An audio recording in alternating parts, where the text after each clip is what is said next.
text Laura. Oh, wait, so go ahead. You can tell everybody. No, welcome to our Wheel of Time chat. I am joined by Chris Renaud, as always, and we have a special guest, Bookborn. If you aren't following Bookborn, you should be, because she's basically the queen of Wheel of Time content, even though you're really sick of talking about Wheel of Time. So I'm sorry, but this is actually how I came across Bookborn's channel and BookTube in general. My husband and I watched the first few episodes of season 1 because I think it was similar to season 2 that they dropped all first 3 episodes on the same day. And we binged them, and we were sitting there talking about the book and the show. And I was like, I wonder if someone did a comparison of the books and the show. And we just set that into Apple TV, and lo and behold, Bookborn is what came up on our screen. So we ended up watching. I don't know if I knew that. I don't know, but Was that recent for you, Laura? Yeah, it was. So that's the thing. I don't know why I didn't know BookTube was a thing, because I will talk at people about all of my favorite things, and I love books so much. So I was like, why did I never think to look on YouTube that other people might share this as a, nerd space that they want to talk about their favorite things. But yeah, I guess it just became a COVID thing where I was like, well, now we have all these fun things to go through. So it was fun because we had a backlog of people's channels to work our way through. So that ended up being really cool. But I want to know how each of you first came across Wheel of Time. Because before we get into our whole discussion of the show, because we all have a lot of opinions about the show, Wheel of Time means something different to each individual person. And I know a little bit of Chris's history, but I don't really know if I know how you came across Wheel of Time, Bookborn. So why don't you tell us? Yeah, what's funny is I like to hear that you found me through Wheel of Time, because it's a really good reminder when I'm really fed up with the fandom that I found a lot of amazing people. Because people will message me and be like, I found you through the Wheel of Time video. I was like, really? Because I love talking to you. You're a great person. So it's like, okay, I just sometimes need the reminder. So it was that was a good way to start off the discussion. I found the Wheel of Time in 2012 or 2013. And it was my first adult fantasy, because I hadn't moved from Wheel of Time, or not Wheel of Time. I hadn't moved from YA. Mostly because I was scared. I'd go to the library and I'd pick out adult fantasy, and it would be sex, swearing, and it was just a lot. I didn't, and then I was afraid. And I think Zach got recommended it or something, and so he downloaded it. And I just immediately fell in love, and I read all of the books while I was getting my graduate degree. And that's a perfect time to pick up a big series. It was, it made no sense. I had to take periodic breaks while I was reading it, because I had to do so much reading for my graduate degree. And so what's funny though is I think I finished book 13 2 weeks before Memory of Light dropped. Oh, wow. And so that's how I can kind of remember, because I remember finishing it and then looking at me oh, it comes out in a week, or it had come out a week before. It was right around that time. So it was very convenient. That's wild. That's such good timing. And it was my first Brandon Sanderson. Was it really? Okay. Yeah, because that was my first adult series. I hadn't read any Sanderson. I don't know why I assumed that you had read. Mistborn was out at that point, right? Yeah, because Elantris came out in 2007. I think Elantris and Mistborn and maybe Warbreaker was out, because he wrote Warbreaker on his honeymoon. Yes, he did. And it shows. Never forget that. Yeah, Warbreaker, but no. So then I read Mistborn after. Okay, because I don't know if people realize that your channel name Bookborn is a play on Mistborn. Yeah. Just a little fun fact for people if they didn't know that. Chris, how did you come across Wheel of Time?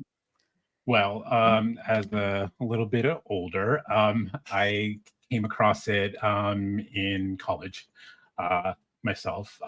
This was in 95, I want to say 95. So I think at that point only up to book 7 was out, and maybe even 6 only.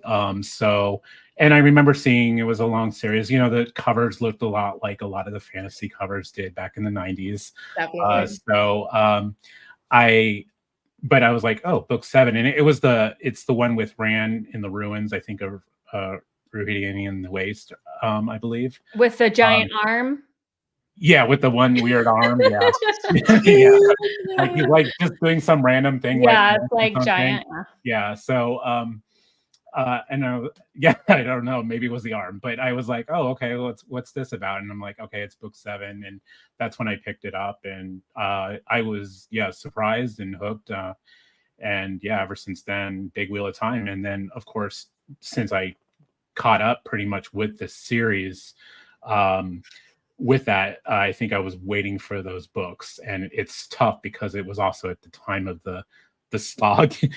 So you're waiting like a year, and then you read like book 8, and you're like, oh, well, that was kind of disappointing. And then same thing with like 9, 10, and then of course during that time you're rereading, especially a lot of the earlier books, like 1 through 4. So they like move so fast. Yeah, and they move like so quickly. I can like read those like no problem. But then I was and the slog parts are smaller books, and those were like really difficult to read. And then you're waiting like years, and then of course that really big wait between Crossroads of Twilight and Knife of Dreams.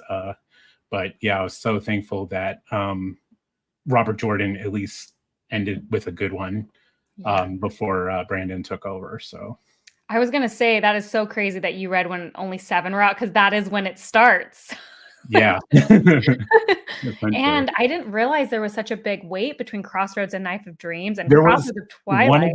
One of the years it was almost, I think, 2 years, I felt like. And I think it was when his medical condition was getting bad. Yeah. Because Crossroads is like widely most people's least favorite. I despise that book. I despise it. It's one of my least, it's like in my top 10 least favorite books of all time. And it's funny because I love the series as a whole. And you get to book 10 and it literally is nothing happens. And it's so infuriating. I never wanted to throw a book across the room when I got to the end. When I got to Crossroads of Twilight. Chris Palmer is saying 4 years. That's a long time. Yeah, there was a gap. I knew there was a gap. I wasn't even sure how long it was. But I was reading, of course, other fantasy by then. But yeah, that's wild. I think the only series, well, I mean, I've been waiting 10 plus years for the next Game of Thrones book, but having that experience was my Harry Potter experience growing up, where I was the age, as was Bookborn. She and I have talked about our love of Harry Potter, but getting to like have those books come out and look forward to that every year was so fun. But I can imagine being in the 4-year waiting period and being like, just give me the book, please. Well, and I think it's different with Harry Potter because they were pretty consistently almost every year. It was like every 18 months about. Yeah, exactly. And there wasn't a bad one. So I'm like thinking like Crossroads was like one that almost everyone hates, and then it's 4 years. Can you imagine waiting that long and then you get that book and it's just like that's so rough.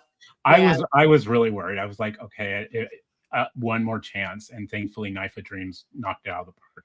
At least I'm sure that was a lot of people. Huge difference, but yeah, I'm glad he at least ended on a high note. Yeah, that's oof. Yeah, well, that was the 4-year wait. But what about between I'll look it up. Crossroads of Twilight release date. Oh, it was 2003. 2003. Okay, so 2 years. That's usually about right, because like the next year the paperback would come out, and then and then the hardback.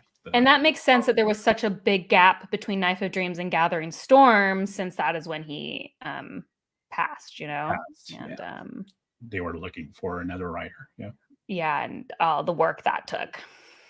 Yeah, that's crazy. My encountering of Wheel of Time was, I want to say 2010 or 2009. It was one or the other, where my friend sent me a copy. I met her through World of Warcraft. So she's like, if you like fantasy and nerdy things, you'll really love this book series. and she sent it to me during finals. So I picked it up and I started reading it and I thought, okay, this is good, but I don't have the mental capacity for this and acing finals because I am the person, if I don't ace my courses, I cry. Like, that's just my personality. So I put it aside and was like, okay, I'll get back to it. And then I started reading it again and found his writing overly descriptive and had a really hard time with it. And at that point was then reading A Song of Ice and Fire and was having a hard time not comparing the two of them because these were my first real exposures to epic fantasy and adult fantasy because I was sort of similar in that I had read mostly YA up until that point. And I just couldn't get into the story. I was really, really struggling. I think I made it up until they had gone to Shatter Logoth. And then I was like, okay, I think I'm done. I'll come back to this maybe one day and see again if it'll work for me. And then when the show came out, I was like, okay, I'm actually gonna try this. So then tried it in audiobook form. And normally I really don't like Michael Kramer, which I know isn't the most popular thing in the fantasy sphere. A lot of people really like Michael Kramer.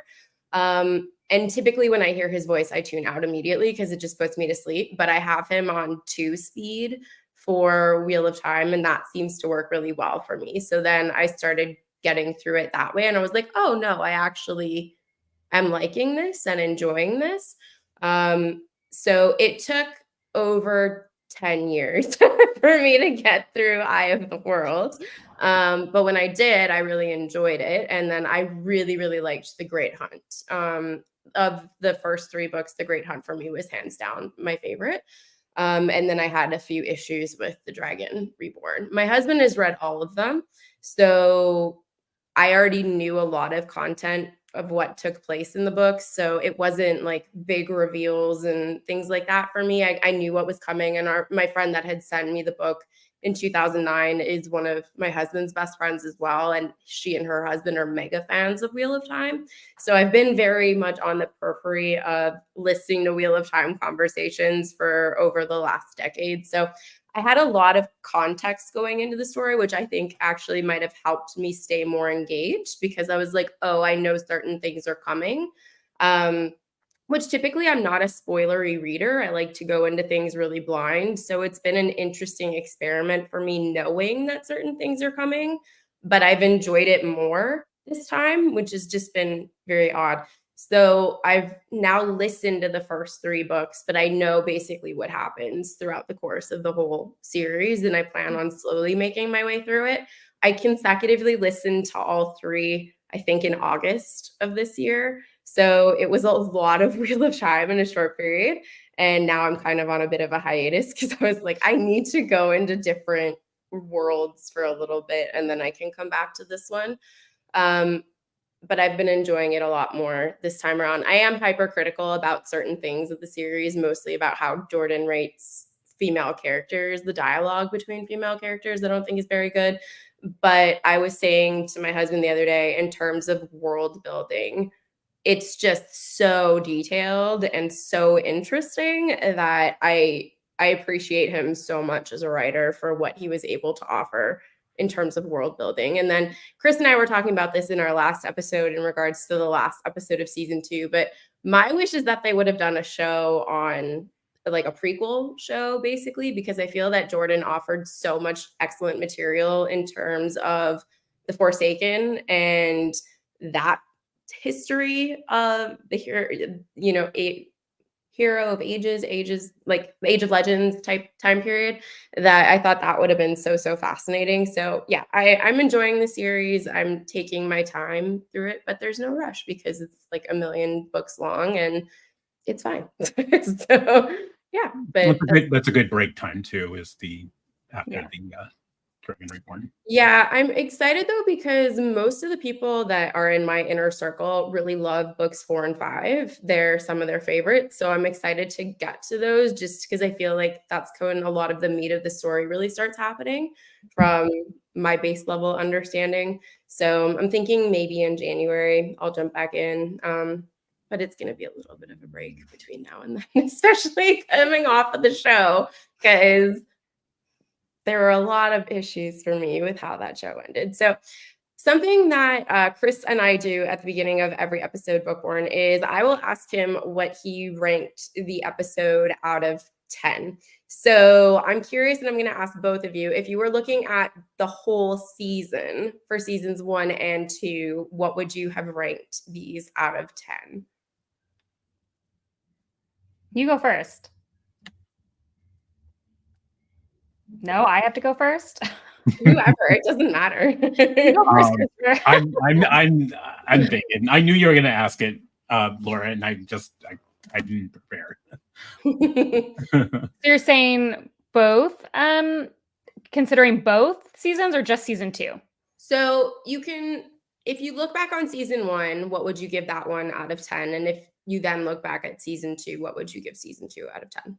I think when I went on the Dusty Wheel the other day, I think I ended up saying it was a 6 out of 10 for me, the first season. Which was like, as a brief overview, like I actually quite enjoyed most of the casting of season 1. The majority of the casting I thought was very good. Some good individual moments, but I just was so anti the mystery box. I think it did not serve the show, which was my big issue with it. And episode 8, which I think most people, like generally, even people who love or hate the show, mostly everyone agrees, like episode 8 of season 1 wasn't great. So if I gave season 2 based on that, I do think overall season 2 was an improvement on season 1. I would say probably a 7 out of 10. I think it got an extra point for me. Some great acting, some great individual scenes. They are still just struggling understanding character arcs. Yep. And that is, those 3 points are all in character arc. And it kind of was all in character arc for season 1 too. Like it's compounding, which is like almost makes me want to give it the same score, 6 out of 10, because episode 8 put like just furthered the problems that I was sort of getting over. And then episode 8 of season 2 dropped and it was like, oh, we're still just in these problems. But overall, I do think it was an improvement. So I feel like I have to at least honor that and give it a slightly higher score. Okay, that's generous. I feel like you and Chris are much nicer rankers than I am. Yeah, I just don't like to get lumped in with like the haters, because I don't feel that strongly about it in terms of like it's not ruining my life, you know, like I'm still going on with my life, so it's, I don't know. What about you, Chris? Yeah, I my rankings are pretty close. They're probably both a little higher. I think and I think it goes to primarily when I watch TV, it is an enjoyment process. I think when I started my channel, I opened up my critical mind a little more to not only books, but TV shows as well, especially since we started these chats with about Wheel of Time. So usually I have to watch the episode twice. Usually the first one is just for all about my reactions to things, and just I try to just shut the critical mind off and just watch for the enjoyment. I'm happy we're getting a media for Wheel of Time. You know, it's a series I spent a long time in my life with. So having these opportunities to, you know, in some form, you know, you're happy that it exists. So I think that's why, and you know, Laura, I'm lenient. I try to give the benefit of the doubt to a lot of things, maybe too much so, but I think in the end, I do go, there were a lot of issues I had with season 1, unfortunately. We talked about inconsistencies. You know, if you're going to make this a TV adaptation and make your own rules to it, that's fine, but stick to your own rules that you create. So I have to say 6.5 for first season, and then 7.5 for second season. Definitely a big improvement for second season. What was your season 1? I missed it. 6.5. 6.5. Okay. Yeah. So very similar. Yes. Yeah. Very similar. Just like I said, you touched on the casting. I think they're nailing casting really well. These actors, that's what's carrying the show, is how well these actors are acting. And I think that's really carrying both of these shows. They seem to nail that really well, and these characters seem to invest in what these characters are about, regardless of what's written on the pages. They kind of just take it and do their own thing with it, and I think it really has helped these episodes out from being unwatchable. 100%. Yeah, I completely agree. I mean, that's been so in terms of, we try to be honest with how we feel about the show when we talk about our feelings about it, but we do try to find things that we liked about it because we don't want to just rag on something for however long we have our discussions, right? I would probably agree with Daniel in that my ranking would probably be a 5 and a 7 maybe for seasons 1 and 2, or a 5 and a 6.5. I mean, Because that's crazy different. I was thinking you were going to do Yeah, like a 2 and a 4. yeah, I was waiting. That's what I was waiting for. I was honestly, waiting like, for you to go low. here's the thing.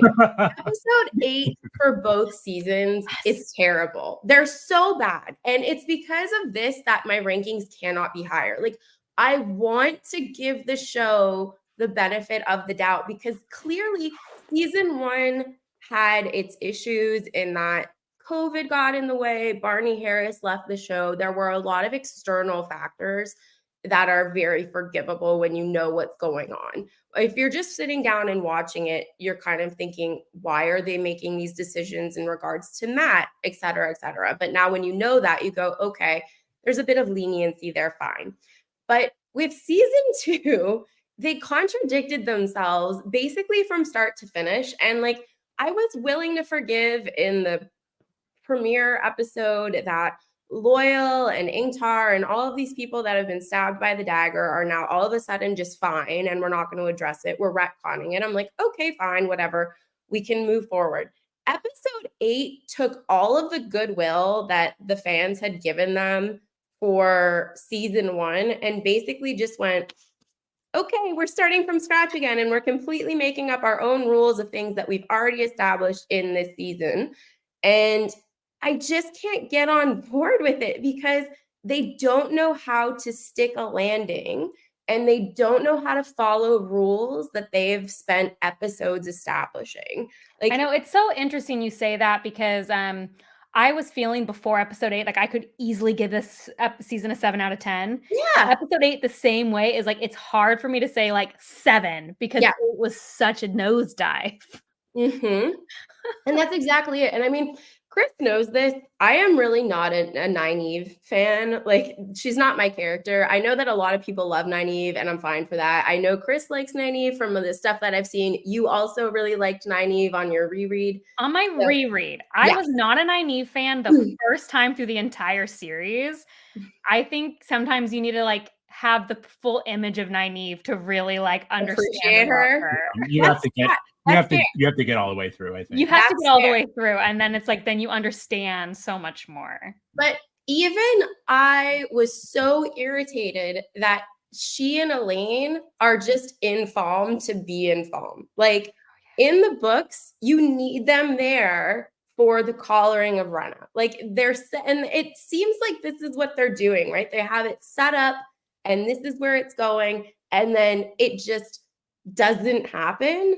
And you keep thinking throughout that final episode, you're like, okay, Nynaeve is gonna channel to help Elane.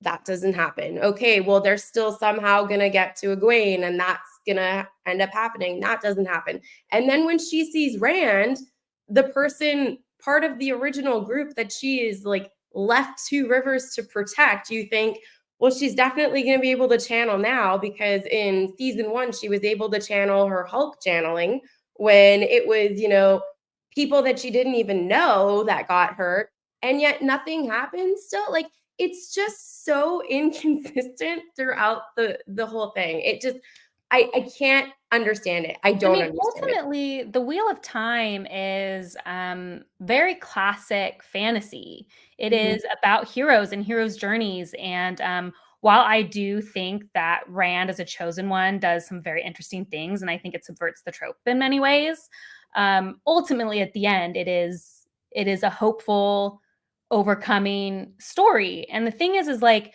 if you subvert that too much, you lose sight of what it is. So everyone in the books, everyone always gets a moment. Like, especially in those early books where I always call it like the early Wheel of Time, everyone kind of comes together for the end. They get away from that later. But, you know, it's kind of like that big moment, and everyone has the part to play. Whether it's Matt or Nynaeve or Egwene or Perrin, like they have a moment where we are seeing them, I don't know if succeed's the right word, but make a moment, make a movement. And when you take that away, it makes their character arcs feel hollow, because ultimately people in general do want to see the characters they love succeed, especially in this type of show. It'd be different if we were watching a First Law adaptation. Our expectations would be different. But they are setting this up, you know, in the way they're setting up. So Nynaeve not overcoming that, or at least, look, even having a bigger moment where she fails very specifically. But instead, it's like not even addressed, really. Like it's passing. And it's just so that it feels so hollow. It's like it's like an intake of breath that you never got to like really finish. And I think Perrin's story feels that way, and Matt's story feels that way. So really, the only catharsis you get is Egwene and maybe a little bit Moraine and Lan. And I think that's what they're not understanding is like, it's not really something you can subvert in episode 8, in the season finale. 100%. Like this is so. Go ahead, Chris. Go ahead. No, I was gonna just piggyback on that. I kind of actually appreciated that Nynaeve was a little bit helpless in this moment. We talked about this in our episode 8. There's this humbling of Nynaeve.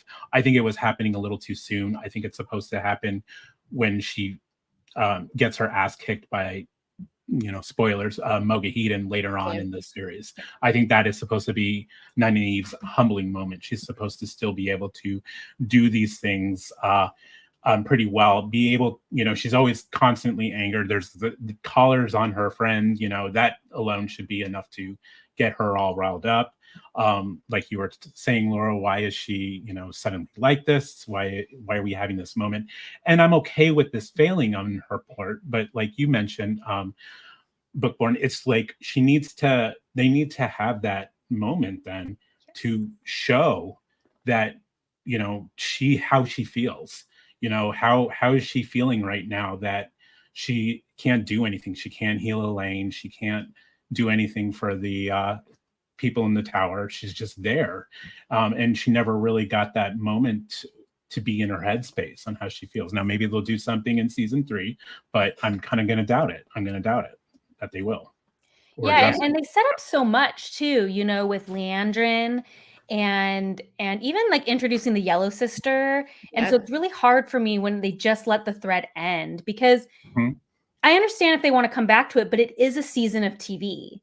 And there is like, you need to, like a book, there has to be some movement in an arc. And it's fine if, like you said, if she failed, that's fine, but they needed to acknowledge the failure in a way that was like, oh, this is a character beat, not just we didn't have time, so she didn't do anything.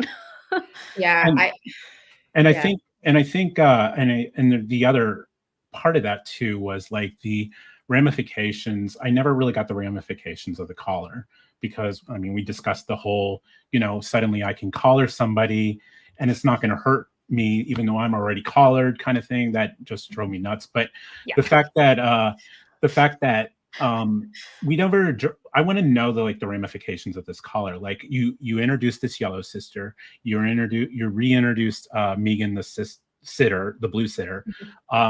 Have one of them play that role where they try to, like, Egwene tries to rescue them and they like freak out because they're uncollared and they're so broken that they don't know that they call for their sodom or something. Show that brokenness that they feel like they now need to be collared because that's how broken they were. I wanted those moments. I'm glad we got the whole, you know, part with Rena and Egwene, that one episode. That was I think our top one for the season, where Egwene first gets collared. But I wanted the ramifications of those things too. But I get it. It's a show and we only get 8 episodes. So I think they could do it though, because I think what ends up happening is I complained about this in my season 8 or episode 8, I mean, complaint, which is that every character got introduced to serve Egwene.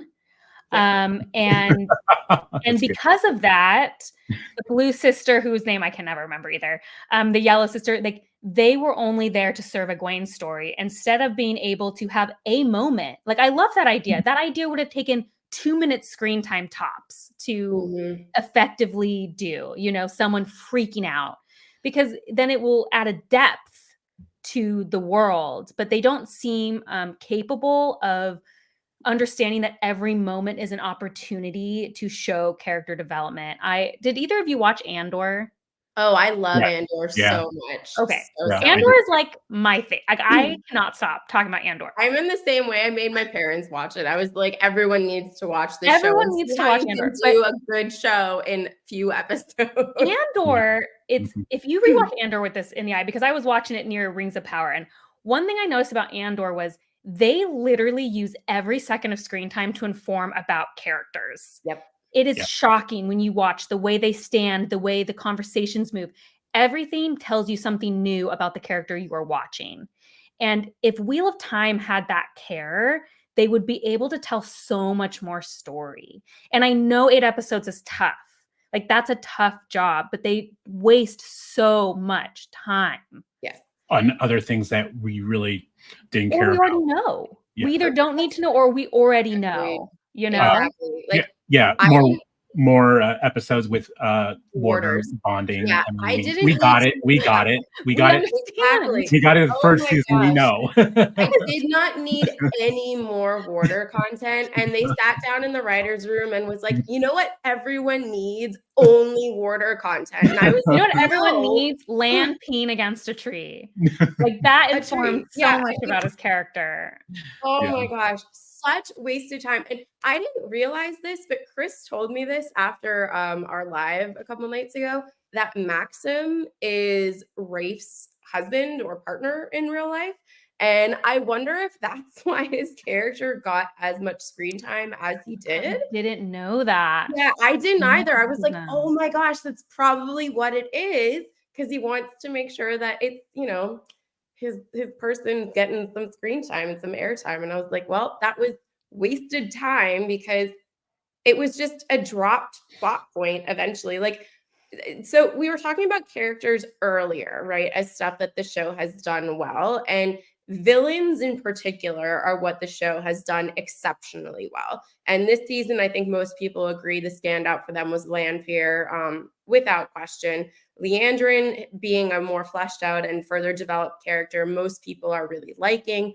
But then we kind of just drop Liandrin, like in Kyrian, like there's no further development of that. We drop Suan, who isn't a villain, but she's extensions of Liandrin at this point.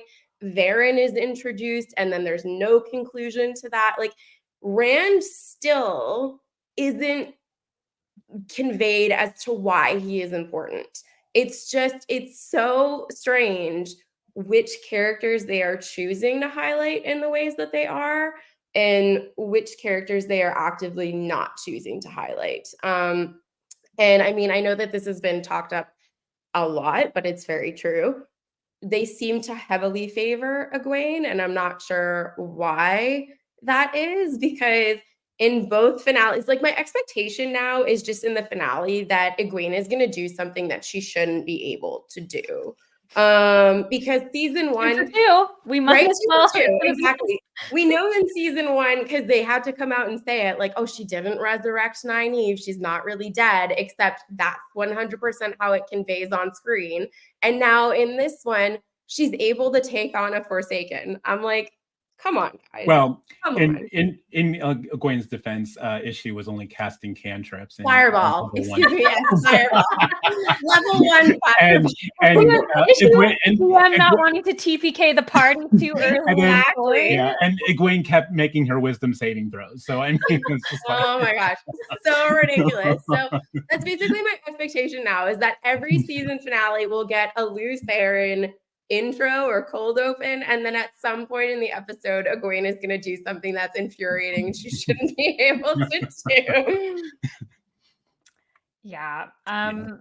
I don't know why. I just the interesting thing to me about the villains being so fleshed out is I get the sense that they really wanted to make the show less innocent and darker. And I've been saying that since season 1 because we did that to all of our main characters pretty much. Yeah. And it's almost like they don't understand how to write complicated good characters, because their villains are doing so well because they have a lot of sympathy for their villains. And that's why they are so, Ishii and Lanfear and Leandrin, they're just so compelling because they are bad guys, but they're giving them a lot of heart. And it's like, well, you can do that with the good guys. You don't have to make them boring little nothing. Like that's how you make a good character, is you give them conflict, internal conflict. Yes. And they don't seem quite capable. So even though Egwene, she acted the heck out of her, capture scenes, like no denying. Yeah. But still, it's like, again, they're setting Egwene up to always make the right decision and do the right thing. It's not very interesting. And it's not true to who she is in the book. Any of the characters, they make lots of bad decisions. And it's like this fear of that is making their main characters actually less interesting. Like I told everyone, I'm Team Lanfear at this point. Oh, yeah, at this point, 100%. He's a ton of fun. He's got me hook, line, and sinker in the show. I'm like, yeah, I get it. Mm-hmm. That's the thing. Like Chris and I, we were talking about this in terms of if you're looking at book 3, and I assume it carries forward, Egwene is so broken from her time being a Damane that carries through with her and fundamentally changes her as a character. And in the show, we get that she's broken, but I'm like, she's not broken enough, because they keep giving her these empowering moments throughout. And I mean, I get in that one episode, I think her only line in the episode is when she looks at Rena and says, "I'm going to kill you." Even that, for me, I was sitting there thinking, I'm like, Egwene is not broken enough. Like Egwene needs to be demoralized. One of the things that I found interesting about the final episode was that when they're finally on the tower and Rena says to Egwene, "Good girl," because the relationship that I always pictured between Rena and Egwene in the book was very much a pet and an owner. And that was the first time that I really felt that was conveyed on screen. And I was like, they did well in the first introduction where Rena had basically implied to Egwene saying, like, you thought you were a person, but you're a Domani. And then they kind of veered away from that too quickly for me. I was like, we need a broken down version of this character, because that fundamentally is part of her person going forward. Why did they never have her take her name? Exactly. I cannot believe what a single sentence. Yep. You are no longer Egwene, you are Tuli, I think it is in the book. I can't remember. Tuli, yeah, exactly. Like one sentence. Yeah, that's all we needed. And it's interesting because I think there's probably a part of me that was like, well, viewers don't want to watch Egwene be broken. You're right. But you don't give viewers what they want. Like that's the point. Yeah. That's when it's going to hit you emotionally, because you don't want to see that Egwene is broken. And that will be a devastating thing to, like, imagine if episode 8, you end on Egwene is broken. She can't help Rand. She can't help anyone. She can barely channel because she's escaped, but at what cost? Mm-hmm. Yeah. But instead it's like, no, it's fine. I'm stronger than ever. Yeah. Like, exactly. And the decision to kill Rena in the end is not one that I'm happy with, personally, just because it was a very deliberate choice in the book, because she's so broken, she knows that being a Damani is worse than dying, basically. And she's choosing to let Rena live that experience. Well, and very specifically, Nynaeve is like, that's revenge. Yeah. When we took oaths, which is again informing characters, because Nynaeve doesn't even want to be Aes Sedai. Yep. Yeah. But she knows Egwene wants to be. Exactly. And again, these are like, they don't think they matter, but those are what give characters richness. Is those small moments, and not just being like, but we want to see Egwene kill Rena. Yeah. Exactly. Yeah. It feels that like cheapens answer. everything to me. Yeah. Yeah. Yes. Exactly. It's Less impactful with that in mind than that moment where she, it took me a while, you can channel too. And I thought, oh, that's great. That's a good line, even though we were hoping it was going to be naive and Elane rescuing Egwene. I still like that line when Egwene puts the collar on her, regardless of the fact that Egwene still has her collar on, but whatever. I just can't. And I thought, you can leave now or something like that, and I thought, that'd be cool, but no, we kill her. And I'm just like, well, that was pointless. Yeah. And Chris Palmer here is saying the exact thing that I talked about as well, which is like, by making everyone darker, it's not giving internal conflict. Like I was kind of shocked Nynaeve just tortures the Sildam she captures. Yeah. When in the book she's like disgusted. Mhm. And Perrin killing Geoffrey is really just like a very different. Yeah. And also kills his storyline. His whole storyline was that he killed his wife. Well, Rafe claimed. Rafe claimed that they had Perrin kill a wife in season 1 to jumpstart his peace versus violence storyline. And although I didn't agree with it, I understood it. Like I understood, but they have never, ever made good with that promise. No. When have they even talked about that once in season 2? So then for him to kill the guy in the end, it's like, well, you really didn't need to fridge his wife because you aren't addressing the problem. Mm-hmm. Like, I don't understand why they're so free with just killing people. Like, these are people who grew up in a small town. They're not going to just go out like and kill people that easily. No, they're not super exposed to war and killing and everything else. But this is also something that I was mentioning to Chris, in that the show seems to be angling itself differently from the books, in the sense that more people seem to know of Two Rivers, I feel like, in the show than in the book. And they're making it less of like a podunk place. But even then, I completely agree. These are not people that would be exposed to that type of behavior. And even if we ignore the book, because I know people will be like, well, it's you don't have to be the book. It's even in their own consistency. Right, because they did have him kill the wife, and they did start that storyline, and then they haven't continued it. So it's I don't care if it's not like the book. I think we're all pointing out, though, the character arcs in the book are just more interesting. Yeah. That's where it fails. Whereas like Lanfear is different than the books, but her arc is so interesting in the show that I'm not going to comment on it because it's good TV. Well, that's the thing. And I feel like, so my major issue, you're always here during these chats, was in the books. I found that the friendships and relationships aren't super well written, in the sense that I don't feel like they're as good friends as we're meant to believe that they are. And I feel like the show, this is one of the few things that the show has actually done better, is articulate the relationships, like the friendships between like a few of them are a bit better, mostly stemming from Nynaeve, I feel like. But in this context, it's like there's just so many issues with Perrin and the wife. And I mean, like, it was interesting the other day. You mentioned this earlier when we were texting briefly about it, but like the Sanderson live thing that he did, where he watched it with Matt from Dusty Wheel and Daniel Green, he was saying, he's like, this, and specifically mentioned Perrin's wife. He's like, I told them they should not do this with Perrin's wife. And I was like, that's because anyone that's read this knows that Perrin shouldn't have a wife. Like, this just doesn't make sense. Well, and Sanderson actually said this in season 1, though. He suggested if they wanted to do that he should kill his mentor. Exactly. He said it would be less traumatic. Exactly. And it's like, exactly. 100%. And I mean, also considering that Perrin will be the first one to get married again in the books. Yes.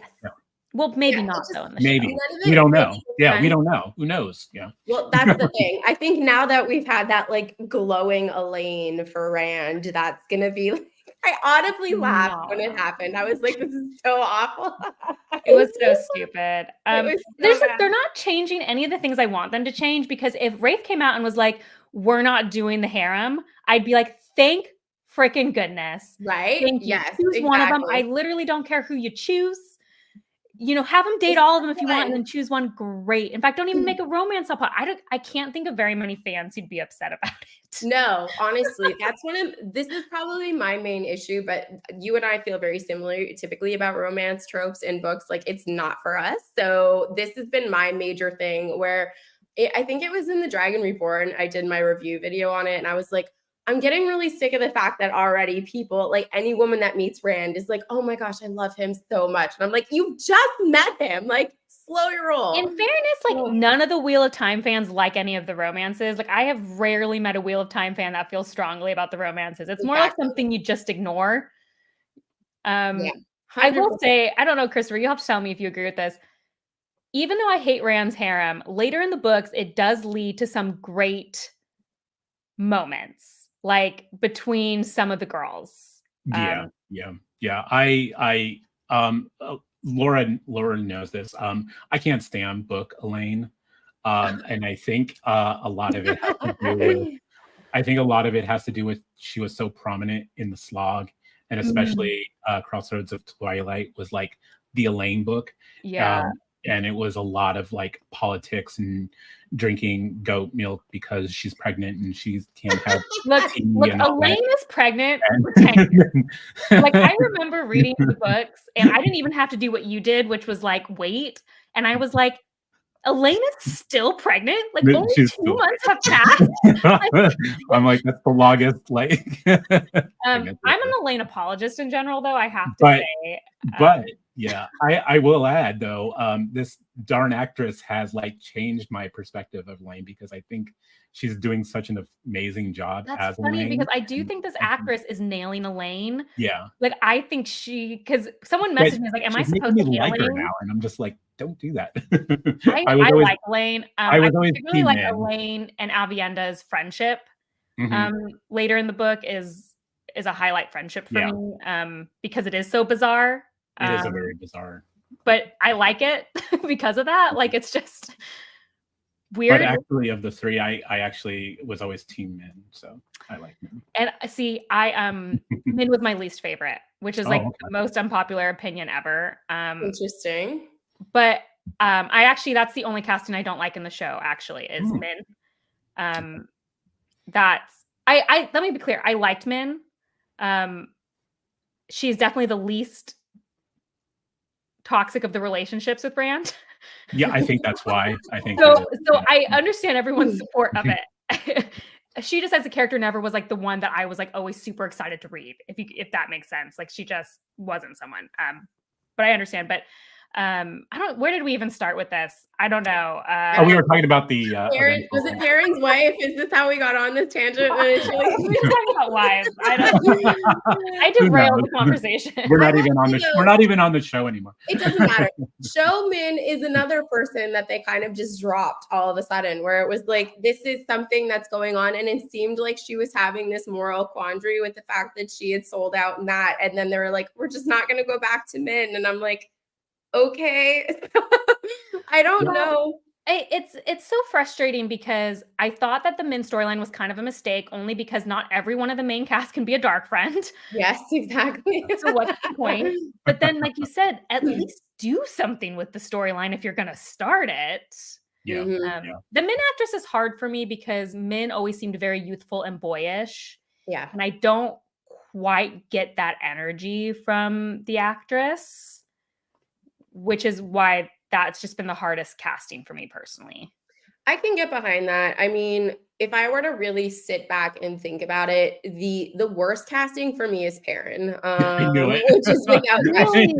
Yeah, Perrin. So Chris and anyone that watches our live streams knows I comment on it once an episode. I say his mouth hanging open drives me absolutely nuts. Like, I don't know if it's a direction or if it's just the actor in general, but it's my like major nitpick for the show. I'm like, just stop. Like, please stop. Because Perrin for me, book-wise, is he's pensive. Like, he's not dumb. People like to think, oh, well, People parents think he's dumb, which is why I like how the actor plays it, because he looks dumb, but he's not. Exactly. But I'm like, this isn't conveyed well on TV medium. Like, he just looks dumb. And I'm like, we need more depth for Perrin. Well, I think what would happen is if they actually gave Perrin anything to do, anything at all, that would come out. I feel like it's not his fault that they literally give him nothing to do. I know. And this is his the scenes are conversation way we've too, had. it's like his scenes are always like the edited scenes. Like, you feel like you're getting somewhere and then they just cut.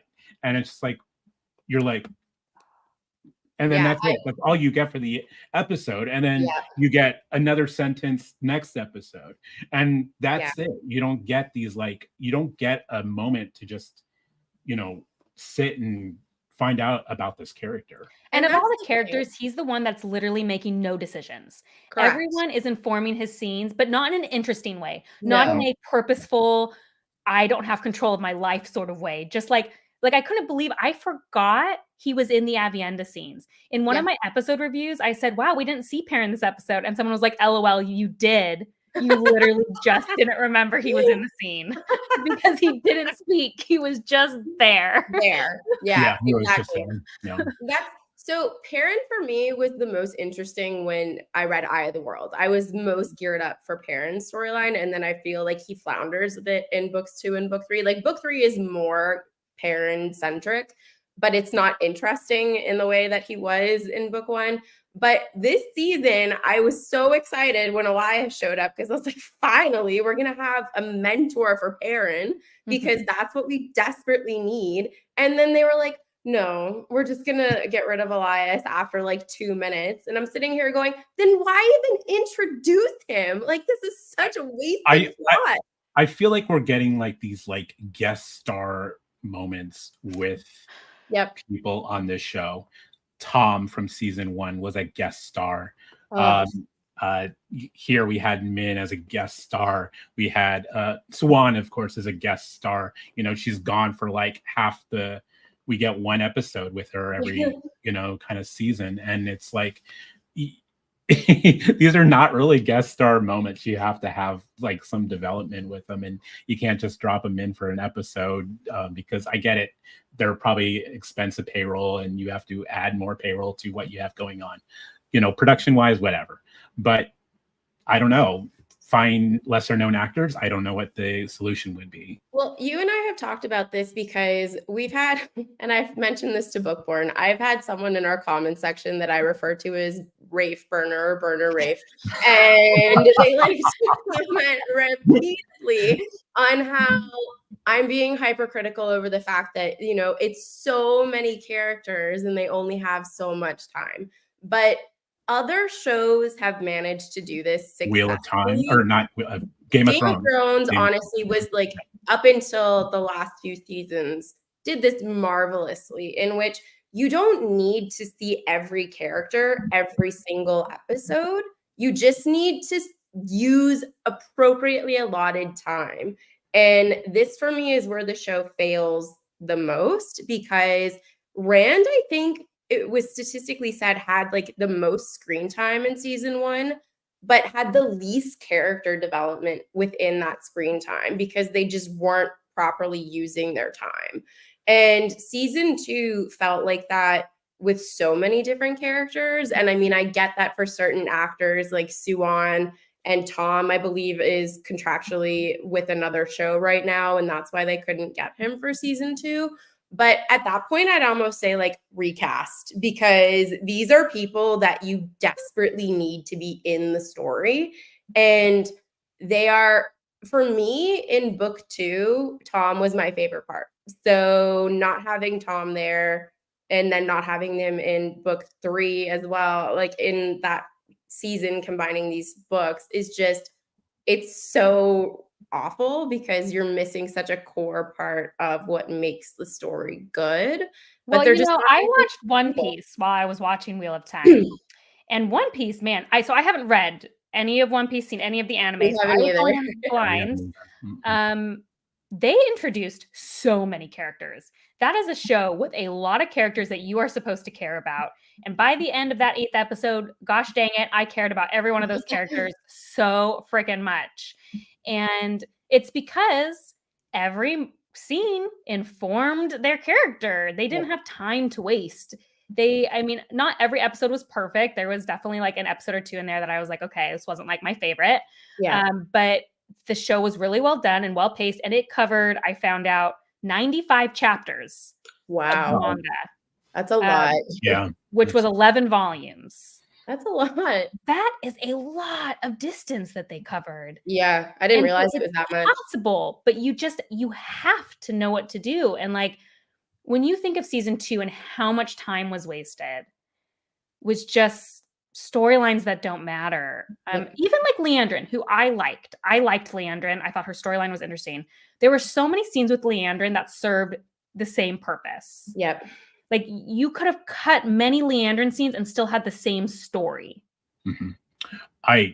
We mentioned this about the last week where they're focusing on the wrong portions that people care about.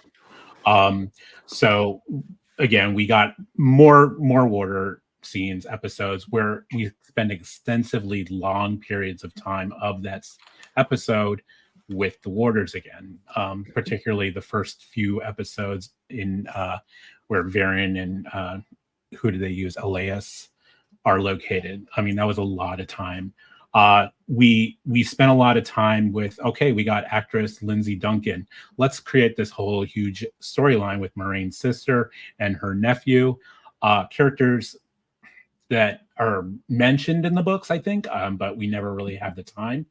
And then when it comes to season 8, oh crap, we're running out of time. So let's just hand the horn to Laurel off screen, never knowing how we got the horn.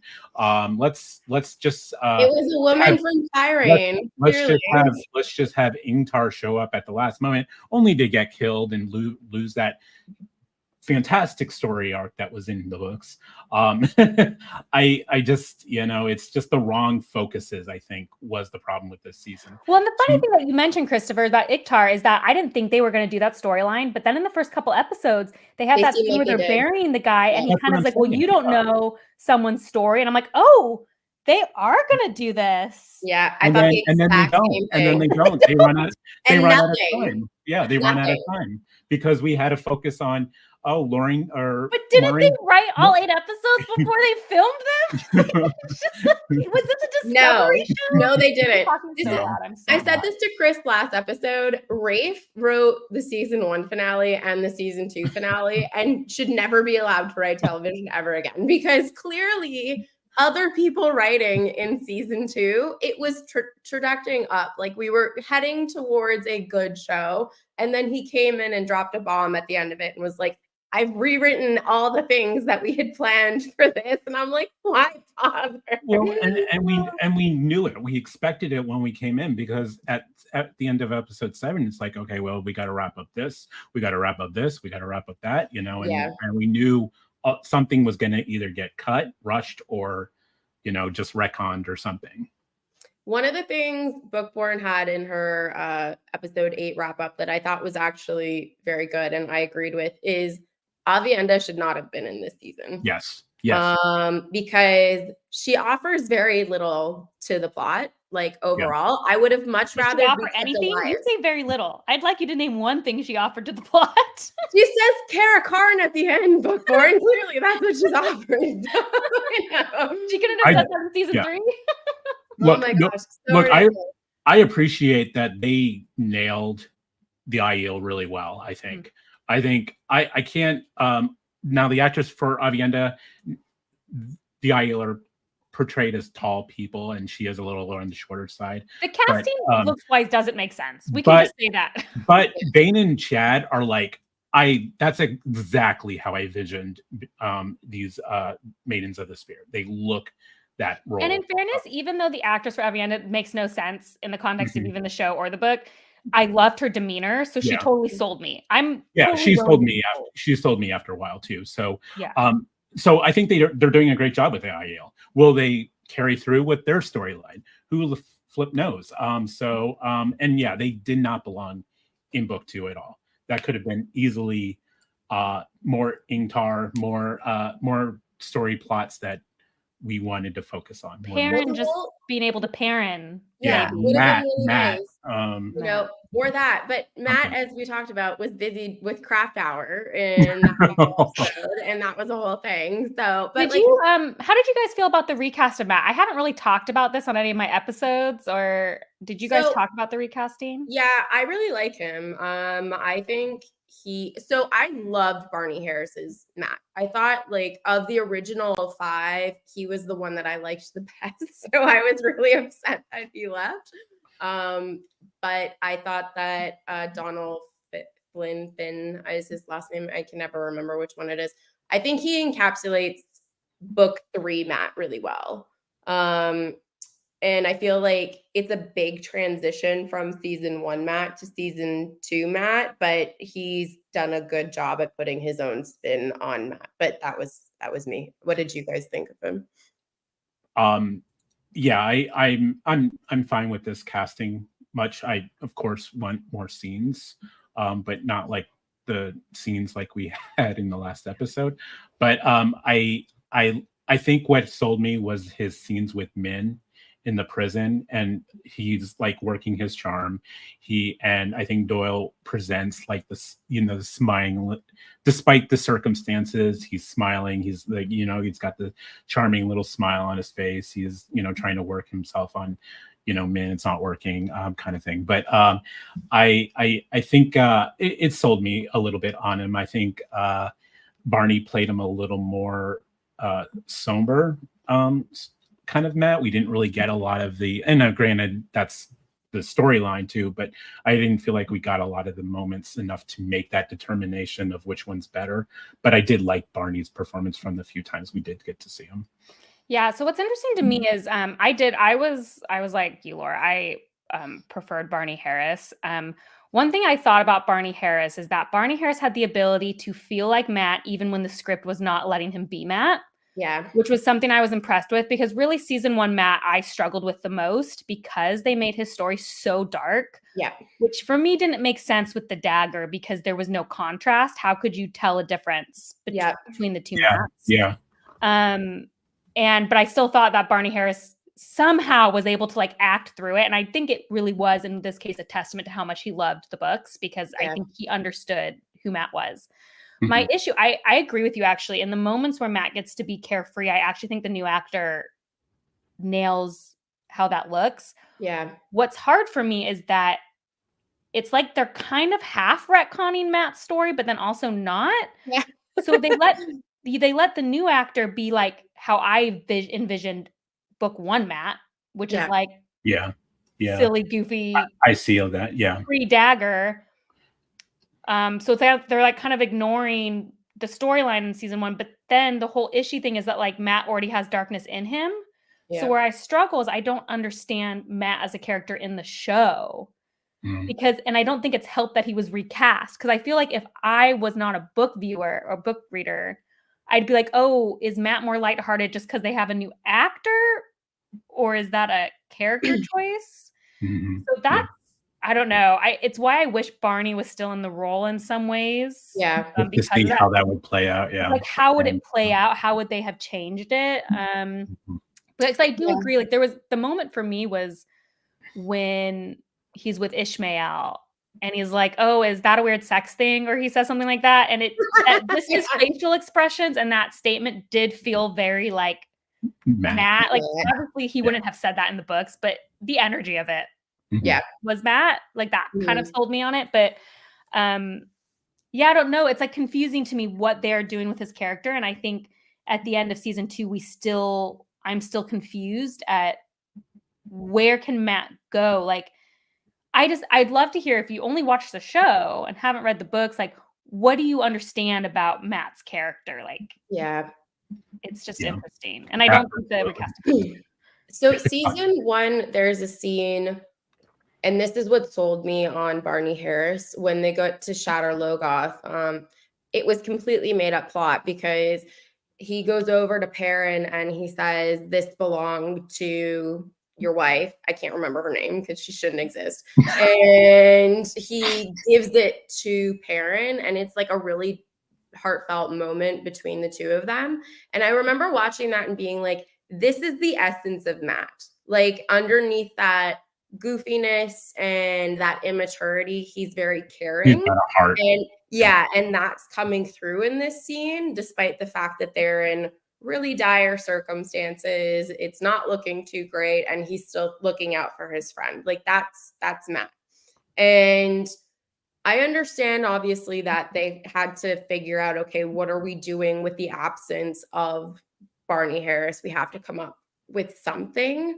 But I wish what it would have been is that they made it seem that he had a moment where he wasn't going to go through the portal, and then like maybe started to walk towards the portal, and then the waygate closed. So it showed that Matt is still a good person, because even in this season, when we have the scenes between him and Leandrin, she's emphasizing the fact that he would abandon his friends again. And I'm like, we're really holding on to this notion that Matt is not a good friend and Matt is full of darkness, which obviously Matt has Book Matt has issues because he picks up the dagger and things like that. But I always attribute that more to like Aladdin going into the Cave of Wonders, where it's stupid boy. That's what I always thought when I'm like, Matt is like boy. Exactly, teenager. Like exactly stupid, not evil. Just a dumb decision that, you know, he did in a split second, and yet he's being treated like he's the king of darkness. And I'm like, that's not at all what it is. So I don't know why they felt that they needed to keep re-emphasizing that fact this season, especially when they had an actor that was there from start to finish and seemingly is going to be there now continuously going forward. And then in the last episode, they're still playing up this idea like, oh, Matt's bad. You're going to pick up that dagger. I know you're going to do it. And then he's a hero of the Horde now. Like, it's such a wide discrepancy for what they're doing for Matt. And there's been so little actual screen time to properly develop any of these things. Like, the moment that he's reunited with Rand, I thought was a really good scene, because it emphasized their friendship. You could tell that Matt wanted to go with Rand, but after Min tells him of that vision or prophecy, he feels like he's making the right decision on behest of his friend. Like, that to me is Matt. But then again, they just keep going back to that idea, like, Matt's bad, Matt's bad, Matt's bad. And I'm like, well, they go back to it, but they don't develop it. That's my issue. It's just restating the same thing over and over and over again without having a beginning, middle, and end to that arc. So we started at point A, and then immediately we're hero of the Horn. Mm-hmm. We're not. Yeah. There's nothing happening. And I was the same way. I thought, okay, we got an established actor for Matt. They're going to try to fix some of the issues, you know, the casting issues, the COVID issues. They're going to fix all of that here. Hopefully. We didn't get that, unfortunately. I will say this, though. Laura, you mentioned earlier about how book relationships you felt like were maybe a little more toxic in a way.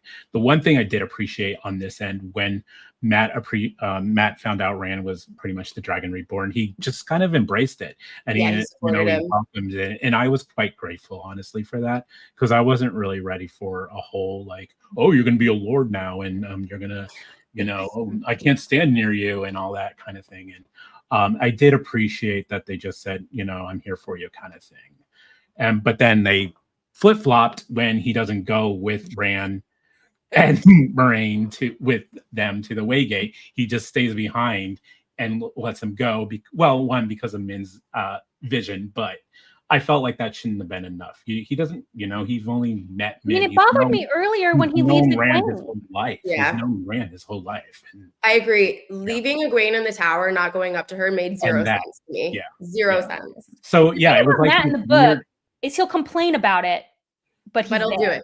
Yeah, he's the kid who's like, this sucks, this is awful, but he's there because he would not be.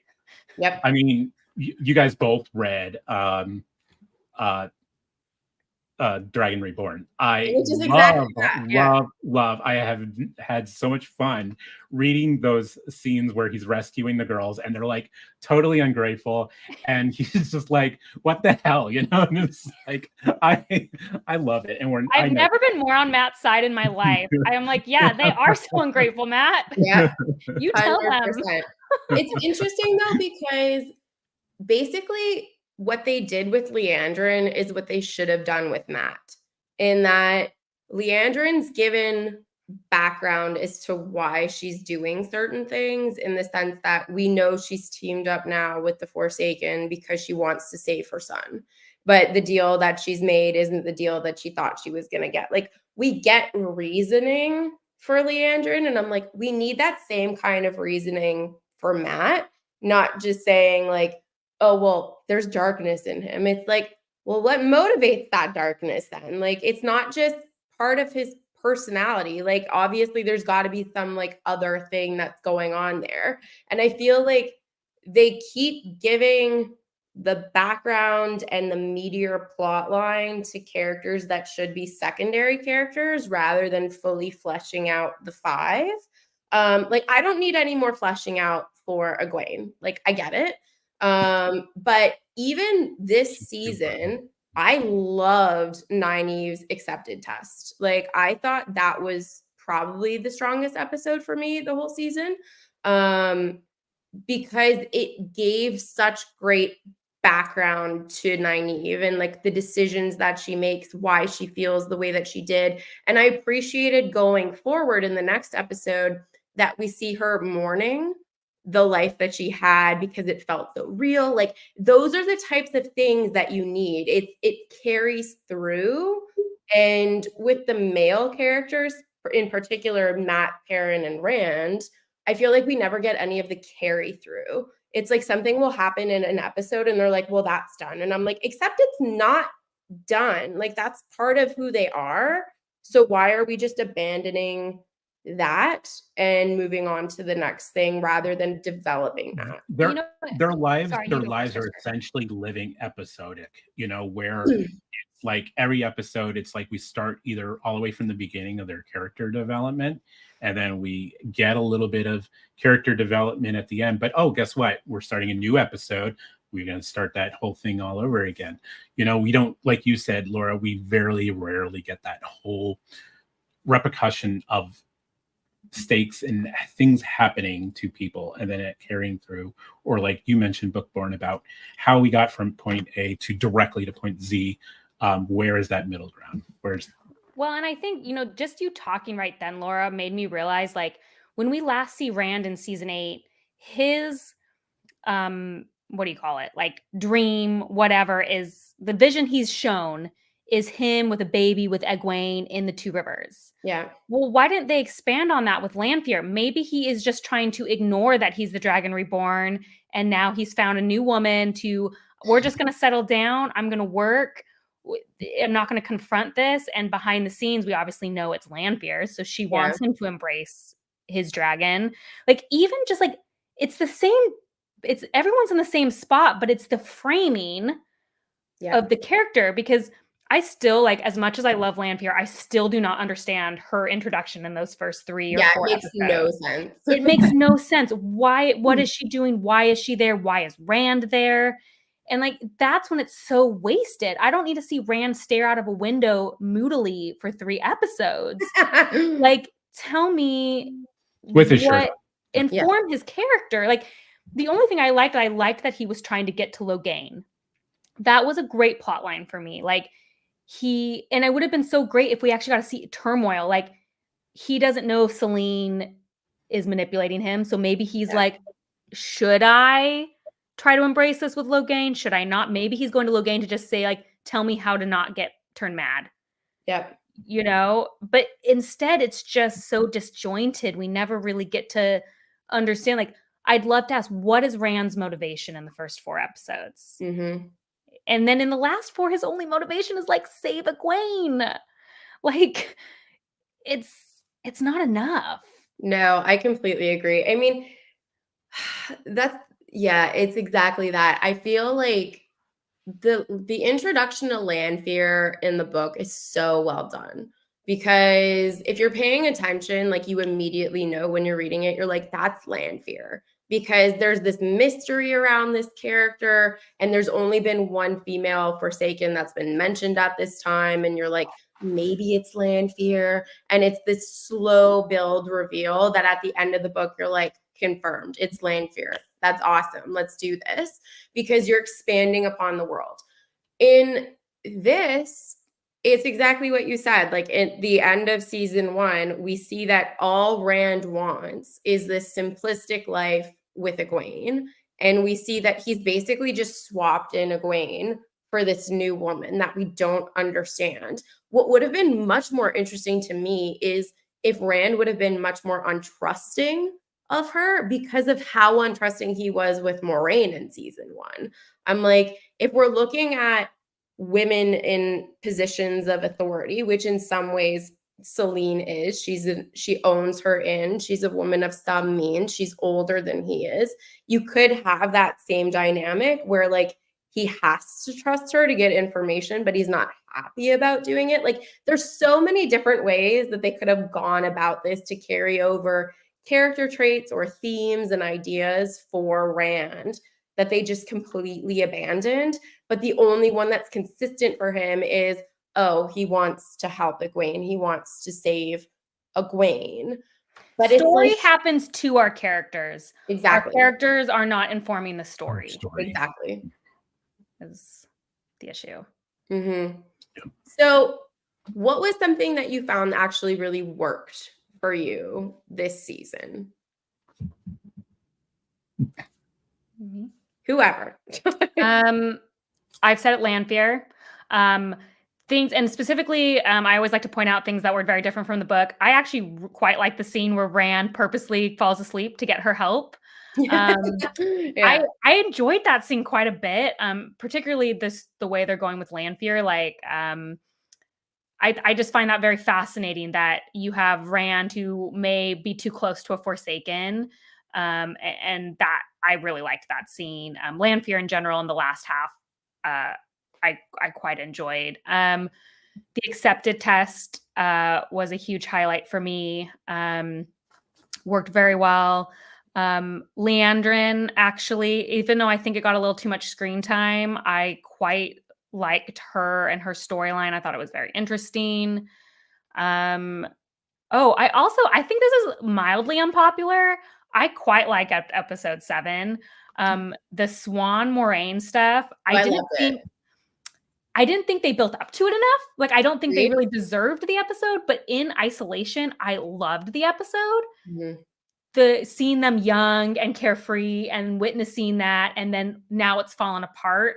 I actually, in my season rewrite, I said, I wish they would have shown that scene earlier. Agreed. And I know Swan apparently had scheduling issues, which maybe we need to talk about the curse that is over the Wheel Time show. But I was like, I would have loved if you got rid of the whole Border storyline and you got rid of her family, and it all was about Swan and Moraine's relationship and where it was and how it's falling apart. Mm-hmm. And that I thought was actually done quite well. I think they have great chemistry, and I enjoyed episode 7 quite a bit. I think 6 was still my favorite, which I think was also your guys' favorite. I liked it a lot. It was between that and episode 3 for me, because I really did like the accepted. The funny thing about episode 3 is I loved Nynaeve's accepted test, but I think the rest of the episode was not good. I agree. Yeah, I was gonna say I remember the rest of the episode pretty forgettable. Yes, exactly. But Zoe Robbins, I actually found Zoe Robbins in very quiet moments this season to also be a standout. There's a particular moment where Elane is like, well, we're going to do it my way. And Zoe gives this look that is just like straight off the page, Nynaeve. Yeah. And I was just like, oh, that's the moment where you're like, you get your character. Like, you didn't have to speak. You just made a face. Yeah. And we understood it. Nailed it. Yeah, absolutely. Yeah. She's brilliant. Yeah. Nynaeve. What about you, Chris? What worked for you this season? Yeah, I'm pretty much mirroring what Bookborn said.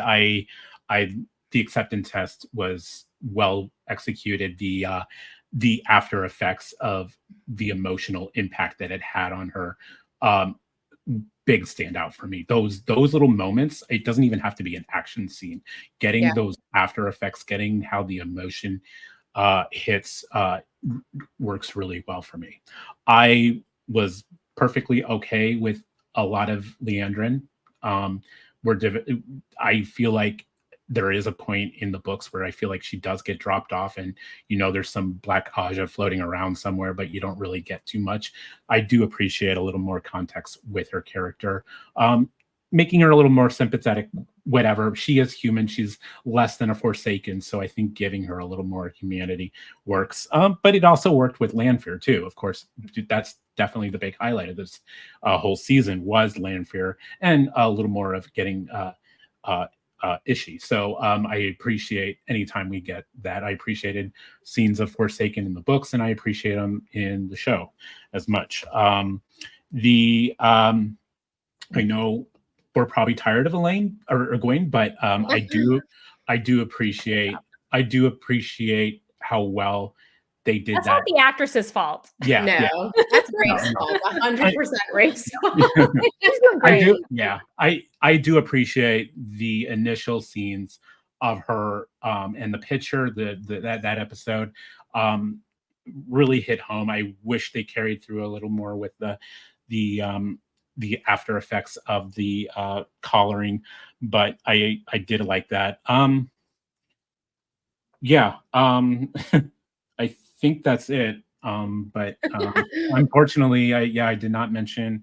I liked having this weird storyline with Rand meeting what's his name, Logain, earlier than what happens in the books. I appreciate the meeting earlier than. I think people kind of were like, well, he shouldn't be able to see weaves. He's been gentle. And I said, but look, that's the kind of thing that makes so much sense for the show, though. Say that even though he's gentle, he can still see weaves, and he can be a mentor to Rand. Like, that's the kind of changes that simplify things. Like, I agree. I think it just worked really well. And I think that actor also does a very good job. Yeah. He's so good. Again, it's the actors are really carrying these mediocre plot lines and horribly written scripts really well. So and then finally I will say I did get teary-eyed when Matt blew the horn. I needed that moment. I needed I think the presentation of the heroes was well executed on how they did it. As I mentioned to Laura last week, it kind of had that Return of the King moment where the undead suddenly come out from the ship and storm the orcs and the army of orcs, and I felt like I just kind of got that teary-eyed moment. I mean, at that point I was waiting for Egwene to blow the horn because but it was just a nice moment for me. But I think I was also off the emotional of watching Hopper horribly die. Didn't love that, as we talked about, but I feel like that scene wasn't earned for me. Is the big thing. No, I know, I get it, but I was still happy it happened, and I agree. We didn't. The horn just magically appeared in Laurel's hands, and I have issues with the whole horn story in general. But I'm just glad Matt got that moment, regardless that it just happened. At least it did happen to the right character. We were discussing for weeks if we thought Matt was actually going to be the one to blow the horn.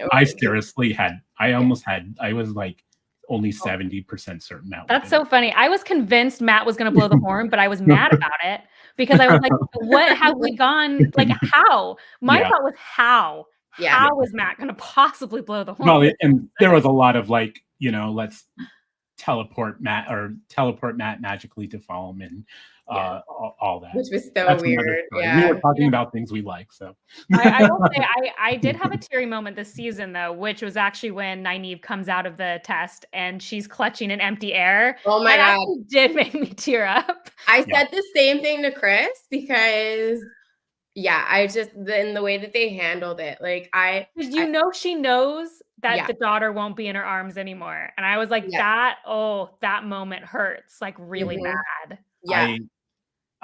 I like that she even tried to take her with her. It was like a desperation. Like in the books, it's usually she just leaves everybody behind knowing that she can't take them with her. But in this case, she was like desperate and trying to take her through with that glimmer of hope that she was going to come through with her kind of It thing. felt Yeah, and more I still wish a little bit that it wasn't a fight, that Lan didn't die, because I like in the book how she has to decide to leave the happiness. How- Like, I yeah, think that's yeah. harder. But I Yes. do think because they had her carry the daughter, the emotion felt the same because she still had to give it up. Yeah. Mhm. Yeah. You know? It's a Yeah, tough- that for me was actually going to be one of the things I said I really liked about the season, because it was a standout moment for me. I thought Zoe Robbins acting when she comes through the arch that final time was gut wrenching, which like just props to her because yeah, I felt all the things as a parent in that moment. I was like, no, I'm not even a parent. And I was Yeah, like, oh man, that that's was the rough. thing. Yeah. Like, Yeah. if it can make you feel that kind of emotion, they've done a very good job. So I felt that that was highly And it successful. seems universally people felt that moment. Yes, Like you didn't have to exactly. be a parent or whatever. Like people Right. felt it. Exactly. Exactly. And that's the thing. Like, if you can do that and convey it well, good job. And that's the thing. Like, even though Nynaeve isn't my favorite character, I feel like Zoe Robbins is so good at playing Nynaeve that even in moments when I'm annoyed with her, I'm like, oh, Zoe Robbins is so good. Like, and that's when I know, because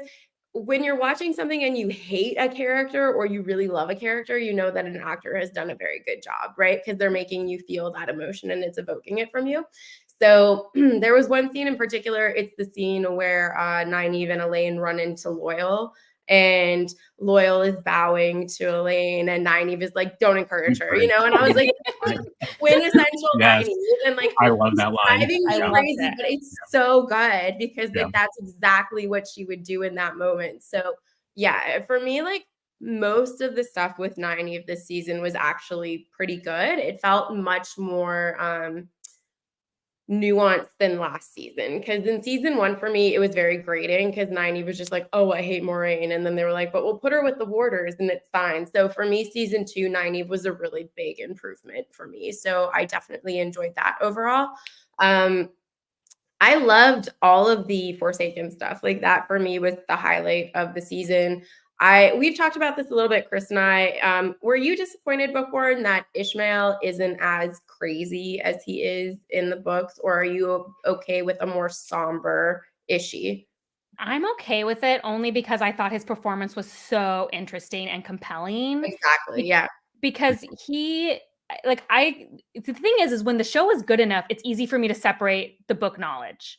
Because I was like, as a watcher, I would kind of be like, well, he's got a point.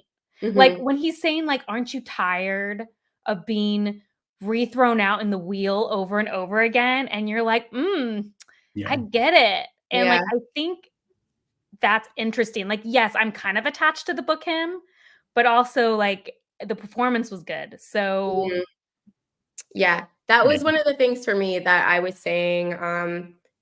Ishmael, it for me in the books is always like the bad guy in a Scooby-Doo episode where when they rip off the mask, he's like, you kids, like that for me is Ishmael. And I'm like, he's crazy, but that's the character. And the way that I believe the actor's name is Faraz, played him, I really loved. I liked him a lot in the little bit that we had of him in season 1. And I think I said it in season 1. I said him and Suwan were my 2 favorite of the actors. Other than like of the original 5, Barney Harris was my favorite. So I was happy that they incorporated more of Ishi into season 2. And I mean, that was a change that made sense to me in terms of book to screen translation, that you're establishing him as a bad guy. So like you're going to pair him up with the Shan Chen and kind of have him be puppeteering what's going on. So even though that's not what happens in the book, I was like, I get it. Like I'm fine with this. So that for me wasn't problematic at all. And then let me just say Scooby-Doo villain real quick, because that's how I felt about the Leandrin in the book.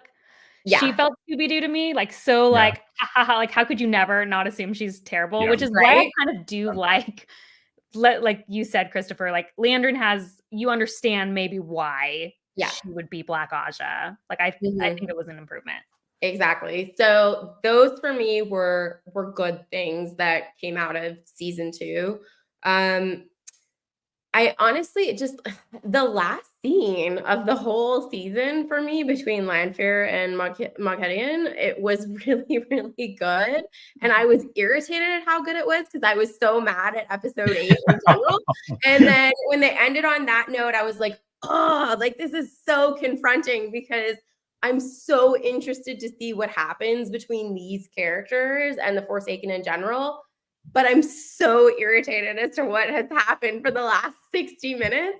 So that for me was also like a key thing was, okay, we've now introduced another Forsaken and I'm genuinely interested in that character. So overall, I feel like most of the characters that they introduced in season 2, I won't say most. I'll take that back. I really liked Elane's introduction, and I felt that they did justice to Elane. I like Elane in the book, so for me, I felt that she did a very good job at encapsulating the Elane that I've envisioned. I really liked Ishmael, and I really liked Lanfear. So, and I, up until a point, was really happy with the Leander and stuff. It got to be a little tedious after a while.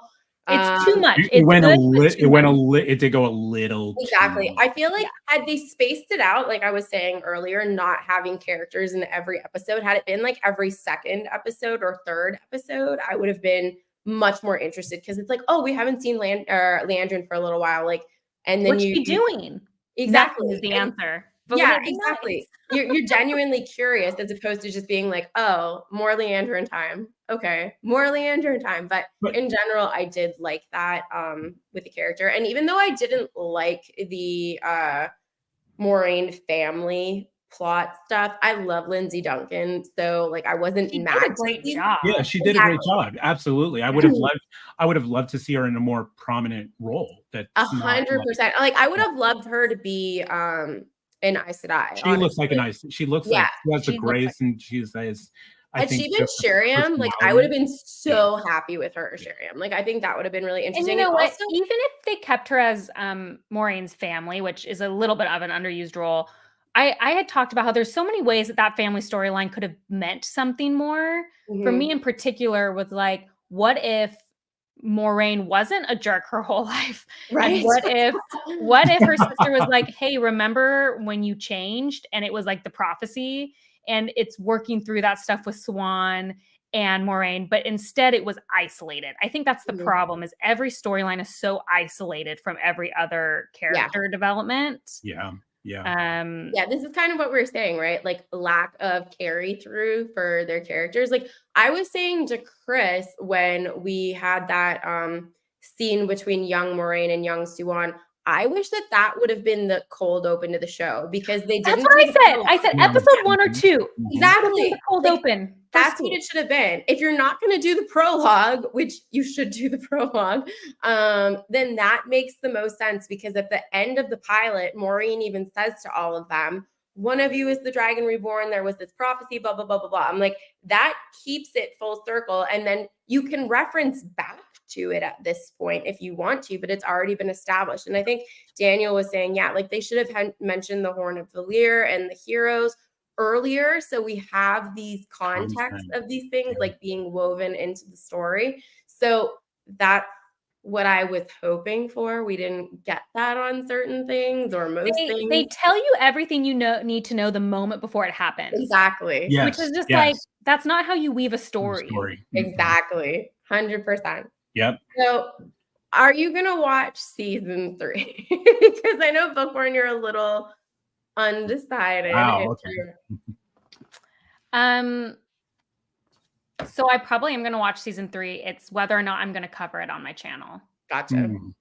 So I think I will still, because if I don't cover it, then I can watch season 3 and at any point be like, man, I'm done.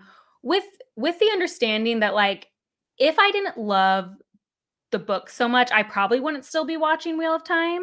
Like, if I wasn't a book reader, I probably would have stopped watching Wheel of Time, because I am someone who gives up on TV very easily.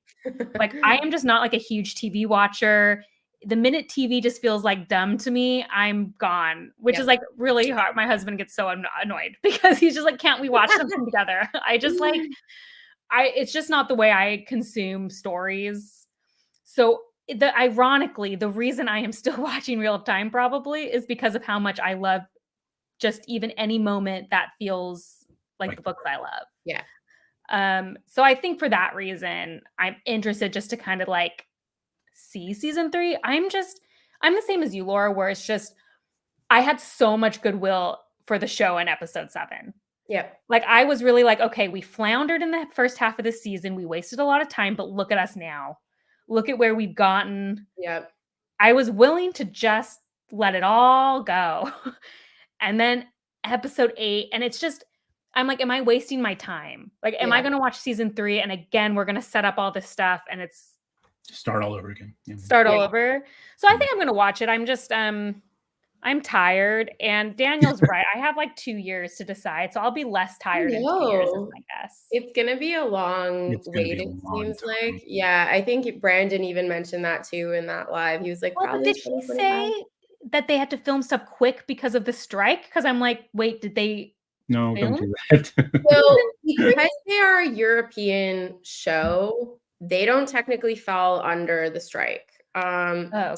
So I don't know if they're gonna have to adhere to this 2025 thing. I think that Amazon might want to prolong it. Just, I don't know why, but yeah, it's different. It's like how House of the Dragon is still able to film because even though like they're owned by HBO or they're owned by Amazon, which are American-based corporations, the actors themselves are not part of SAG-AFTRA. They're part of their own union, which is not allowed to strike when SAG is striking. So it's a fun little workaround that they aren't able to do. But yeah, they might come out with Rings of Power season. Now that's a show I'm not watching. Yeah, I'm not watching that too because I'm probably not going to watch. Highly disappointing. Not even that. I tell everyone, like, I was bored. This has nothing to do with Tolkien or the book. Yep. I literally, when I was watching that last episode, I was like, is it done yet? Like, I am so bored. I found myself looking at my phone we watched the whole thing through, and I was on my phone, I think, a lot of the time. Yeah, that's how I thought. And I always say, like, as much as sometimes Wheel of Time annoys me, like, I never feel that bored when I never felt bored. No. Yeah, I'm not like episode 4. I did say episode 4 kind of bored me. Yeah, I felt it in episode 4. Episode 4 bored me a little bit, but like not to the extent. Hi, Kyle. Hi, Kyle. Hey, Kyle. But apparently I'm the only annoying person. You and Laura are going to watch it, right? You, no question, it seems like you were laughing when she asked me. I mean, we'll probably watch it just so we can continue our conversations because that's probably the most enjoyable part. But like my husband gave up after season 1. He's like, you could not pay me to watch season 2. And I tried. I was like, okay, let's just give episode 1 of season 2 a go. Because that's how my channel started, basically, is that initially it started as a podcast with my husband where I was talking about Rings of Power and Wheel of Time. And Wash with Laura and Josh. Exactly. That's what it was. And I'm so subscribed. You guys haven't posted it. Exactly. That's been a while. Well, that's the thing. Josh was like, these shows are both horrendous. And then like tapped out immediately. And then we were like, okay, well, maybe House of the Dragon will be better. And he was like, no, I'm not into this either. So we tried House of the Dragon though. Yeah. I mean, I liked it, but season 2, episode 1, he got through like 10 minutes and he was like, this is terrible. I'm done, and left the room. So yeah. And then he came in for parts of episode 8 because I was laughing audibly repeatedly and was like, what's so funny? And I was like, it's just bad. Which like I felt bad saying because like I had been telling him up until that point, I was like, the show's getting better. Like there's actually promise in the show. And then except for the moment, I sent this to Bookborn because I was laughing about it for like 2 days. The scene where we realize Lanfear is Lanfear and she's waiting for Rand in the dream world and she's done up in that outfit. And I kept thinking of Arrested Development with Leather Daddy. So yeah, that for me was the other funniest moment of the season. Real quick, we never talked about this. But why were Rand and Lanfear sleeping outside the house that she I know, when the house is right there. We never really talked about it. And like, I had questions. Oh my gosh. I brought this up to Chris. I was like, guys, there's a house right there. Go inside. What is wrong with you? But oh man, costuming for Lanfear also was like weird for me this season. Her best outfit is the one that she's in white and she's walking through blowing everything up. I was like, this is how Lanfear should look, not like this weird thing that they're putting out. I don't quite get it. That white outfit made more of an impact for me than when she's wearing her black SMN gear. You know, I think yes. I just appreciate it more. I kind of got used to the fact that they were wearing like those futuristic clothes, and I appreciate that kind of attire. I was like, is she wearing pants? You know, but then I thought, okay, it kind of makes sense. She's still wearing clothes from her age. So I kind of went okay with that costume choice. Yes, I didn't like one of the outfits looked like something I'd wear. Like when she was in those pants, like I own those from like Abercrombie. Like I own a pair of black pants like that, and so I was like, it's like maybe a little too modern. Like I understand, a little too modern, yeah, but not too modern, too trendy. Gotcha. Okay, you know what I mean? I'm like, I could probably find clothes in my closet that would like make me dress up as Lanfear, and so it's like a little too 2023. You know, it did take me a little bit out, but I did kind of get what they were. But it's doing. A good vibe. I agree with you overall. Like the pantsuit kind of makes sense for her. Well, that's the thing. She was a researcher and a professor. I'm like, I get it. And like when we saw Malkidian at the end, I was like, she was a financial strategist. Like she's in like a white shirt and black pants. And I'm like, I see it. Like I'm not upset about this look for her. It makes sense. It's not quite what a lot of book readers might have envisioned, but like I didn't really have a problem with it. Speaking of, go ahead. No, I was going to say, speaking of Forsaken, I wanted your opinion, Bookborn, on what Forsaken you think are going to be in. What do you think? Yes, this is something we've discussed at length. Oh gosh, I don't even know. I'm serious. I have no idea. Part of me thinks all of them because they do a throwaway line. I'm pretty sure they've said 8. They are narrowing it down to 8. Yeah, they said 8. I thought they mentioned all of them. So it eliminates 5, yeah. In the finale too, you see that there's 6 seals, 3 on each side, and then the 2 of them. So 8. Can we talk about the seal? We don't have time. No, we can talk about it because the whole time I thought those were fake, like they were representations of seals. But he just had all 8. So cool. Also, in the very cold open of the episode, Luz Theron says, even I cannot break these seals. And then Ishmael's just walking in, like rubbing chalk off his hands, like, no problem. I was like, what? I don't know. I really don't know. What do you want to see? I can't even begin to make a guess. Yeah, it's tough, and who knows? They might change. I'm wondering if they're going to combine characteristics. I got a Masana feel from Mogaheden a little bit, kind of like that librarian feel. And I know since they're playing Egwene so big, Masana is her Forsaken counterpoint. Yeah. So I'm wondering if they're going to have somebody in the tower, obviously, as the Forsaken, for Egwene to have another moment for her to, kick butt. And but if I had to eliminate 5, it would be Aguinar, Bothmal. They're already gone anyway. Bilal. Yeah, Bilal. I still believe Masana will be the one cut. And it's a toss up between either Ravin or Semiraj for the 5th spot.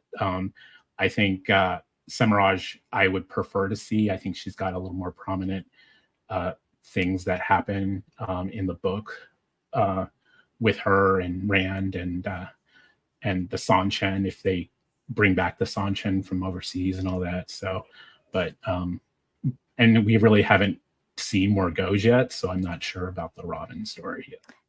Yeah, I don't know.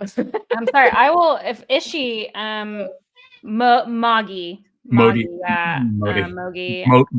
Modidin or something, his resurrection self. I only give him nicknames if I'm worried that people will be angry about how I pronounce the name. I don't give a crap. Why I say Lanfear. I don't give a crap. I'm 100% positive about Lanfear, but I just feel like people are going to get mad at me. So it's like Ishi, Mogi, like that way no one can get mad. It's just fun instead. So more nicknames. Yeah, when love you have your following, I'm sure you're probably a lot more. Well, I wish Get a people would lot more embrace comments. it because I've really mispronounced things my entire life. Like this is actually something my family has teased me about since I was very young. I think partly because I did read a lot as a kid, and so most of my first experiences with words were only in the written form, and I think it's ruined me permanently for life. Yeah, Kyle, so I always tell people, like, there's this video a creator made where she talks about when she reads names, it's like in her head. Yeah, That is exactly how I read. I 100% look at the the letters same. and I'm like, oh, that person. And it's never even pronounced. So sometimes I'll be making a video and it is the first time I have ever tried to pronounce that word out loud. And I am just discovering on camera how I'm going to say that word. I have done that for multiple books. And then when I started reading the Cosmere, you had put out that video of like names I've mispronounced. I was like, I was saying these the exact same way. How are these wrong?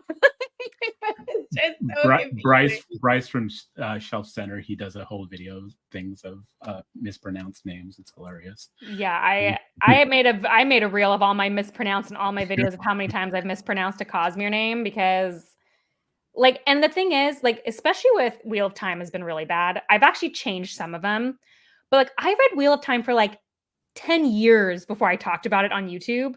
So it's too late to correct me. Like this is how I've been saying the name for 10 years. Like the train has passed. Like you either accept it or you don't. Yeah. I didn't know how to pronounce Avienda. I think I was for the longest time just calling her Avi or and just moving on. I just didn't know how to say that name. Yeah, Teleranriod. I won't even say that because it's just jumbled in my mouth. I'm like, no, I have a video when I'm trying to say it and I'm looking at the camera and I'm saying it over and over and over and over again. And then I try to look up and say it and I still can't. Yeah. I've had bloopers at the end of my videos where it's me just like staring at my screen being like, how do I say this? And saying it over and over and over until it sounds somewhat. Oh yeah. Half of my bloopers are like things I can't say correctly. And it's just like I mean, my husband makes fun of me for this because I grew up in a bilingual place. So I always read things as if they're French. And when I moved to the US, I was like, nothing is French. Like it stopped reading it that way. And he'll say a word and I like actively have to practice how to say it. Like we lived next to this place in Virginia at one point that was called Quioccasin. And I'm not exaggerating. It took me 6 months to figure out how to say Quioccasin. I was like, it's just that place that has a Q at the front of its name. I don't even know how to say it. It's just a word. Let me tell you, because Christopher and I live in similar locations. Let me tell you, our location has quite a few names that I moved here and Zach was like, what are you saying? Like, what? Because he grew up here. He's like, what are you saying? That's exactly it. The names are hard here because I'm pretty sure they're like first people names mostly around here. So that's what we had a lot of in Virginia too. And I was like, I commend that you guys have stuck with these names, but I am at a loss as to how to actually say them. And I feel that way with like this, no. It's tell blah blah. I mean, Kevin, you're right. It's tell blah blah. Or I like to say the dream world. Blah blah blah. Exactly. The dream world. If it comes out in 2025, this will be my last question. What is your hope for season 3 if you decide to watch it, whatever? What if you dare to have a hope for this show? A single character arc. I want a single character to have an arc that begins at point A and ends at point C, and there was a middle. A single character arc. That's not other than Egwene. That's not Egwene. Egwene. That's not Egwene. Yeah. What about you, Chris? Exactly the same. Preferably one of the boys. Preferably Rand. Yeah, preferably Rand. I think I don't know what's going to be touched here. I don't know if we talked about jumping scenes. I said to Laura at the end of episode 8 of season 1, I said they're not going to retcon anybody getting stabbed. They're going to jump ahead, and that's exactly what they did that first episode. So I don't know where they're going to go. Are they doing the Stone of Tear storyline, or are they going to go right to the Eye of Waste? who knows? But yeah, I would, if I had to narrow it down, give me one plot line, preferably Ran. Let's start developing this Dragon Reborn kind of thing. I agree. Kyle, this is a good hope for them going. Because they kept going hard on that season 2 was going to be books 2 and 3. And it surprises me how mostly it was book 2. They definitely borrowed things from book 3. The IEL, I'm curious, because part of me just thought everyone else would be in Falm and Rand would go to the Stone of Tyr and do that. And I think that could have actually worked. So it's interesting to me that, because now I feel like, how are they possibly going to do that? I almost feel like they're skipping it. I think they're skipping it. But then but are they also skipping a lot that happens in book 4? Because Matt said, I remember. So I think so. So I am I actually am sincerely curious, like, what are they going to cover? Book 3 and 4? Are we skipping to book 5? Like, I wonder. I think they are going to have Perrin go to Two Rivers. I think the fact that I think he's going to go directly there. I don't think he is going to go to the Stone of Tyr. I think he's just going to go directly to Two Rivers. And that would be okay because Laura, you haven't read it with the Children of the Light, and I think that's his best storyline. It is his best storyline. So I wouldn't be sad about it. No, I want him to go to. You want it to happen. Yeah, I want that to happen. How do we think that they're going to intro Fail into that scenario? Is she going to be someone in Two Rivers now? Do we think? I just learned that they aren't doing the trifecta thing with Ran. I didn't know that. Wait, they're not? Oh, aren't they? Oh, I thought they are they or not? I thought Rafe said in season 1, Rafe said that they were going to do it, but that instead of a harem, it was going to be a polyamorous relationship, so that the women were also. That's the last I heard. But I've heard recently that people are saying they aren't doing it. Okay. So maybe they've changed their mind. Because are you saying you wonder if one of the girls is going to be a Perrin love interest instead? Well, now I'm wondering.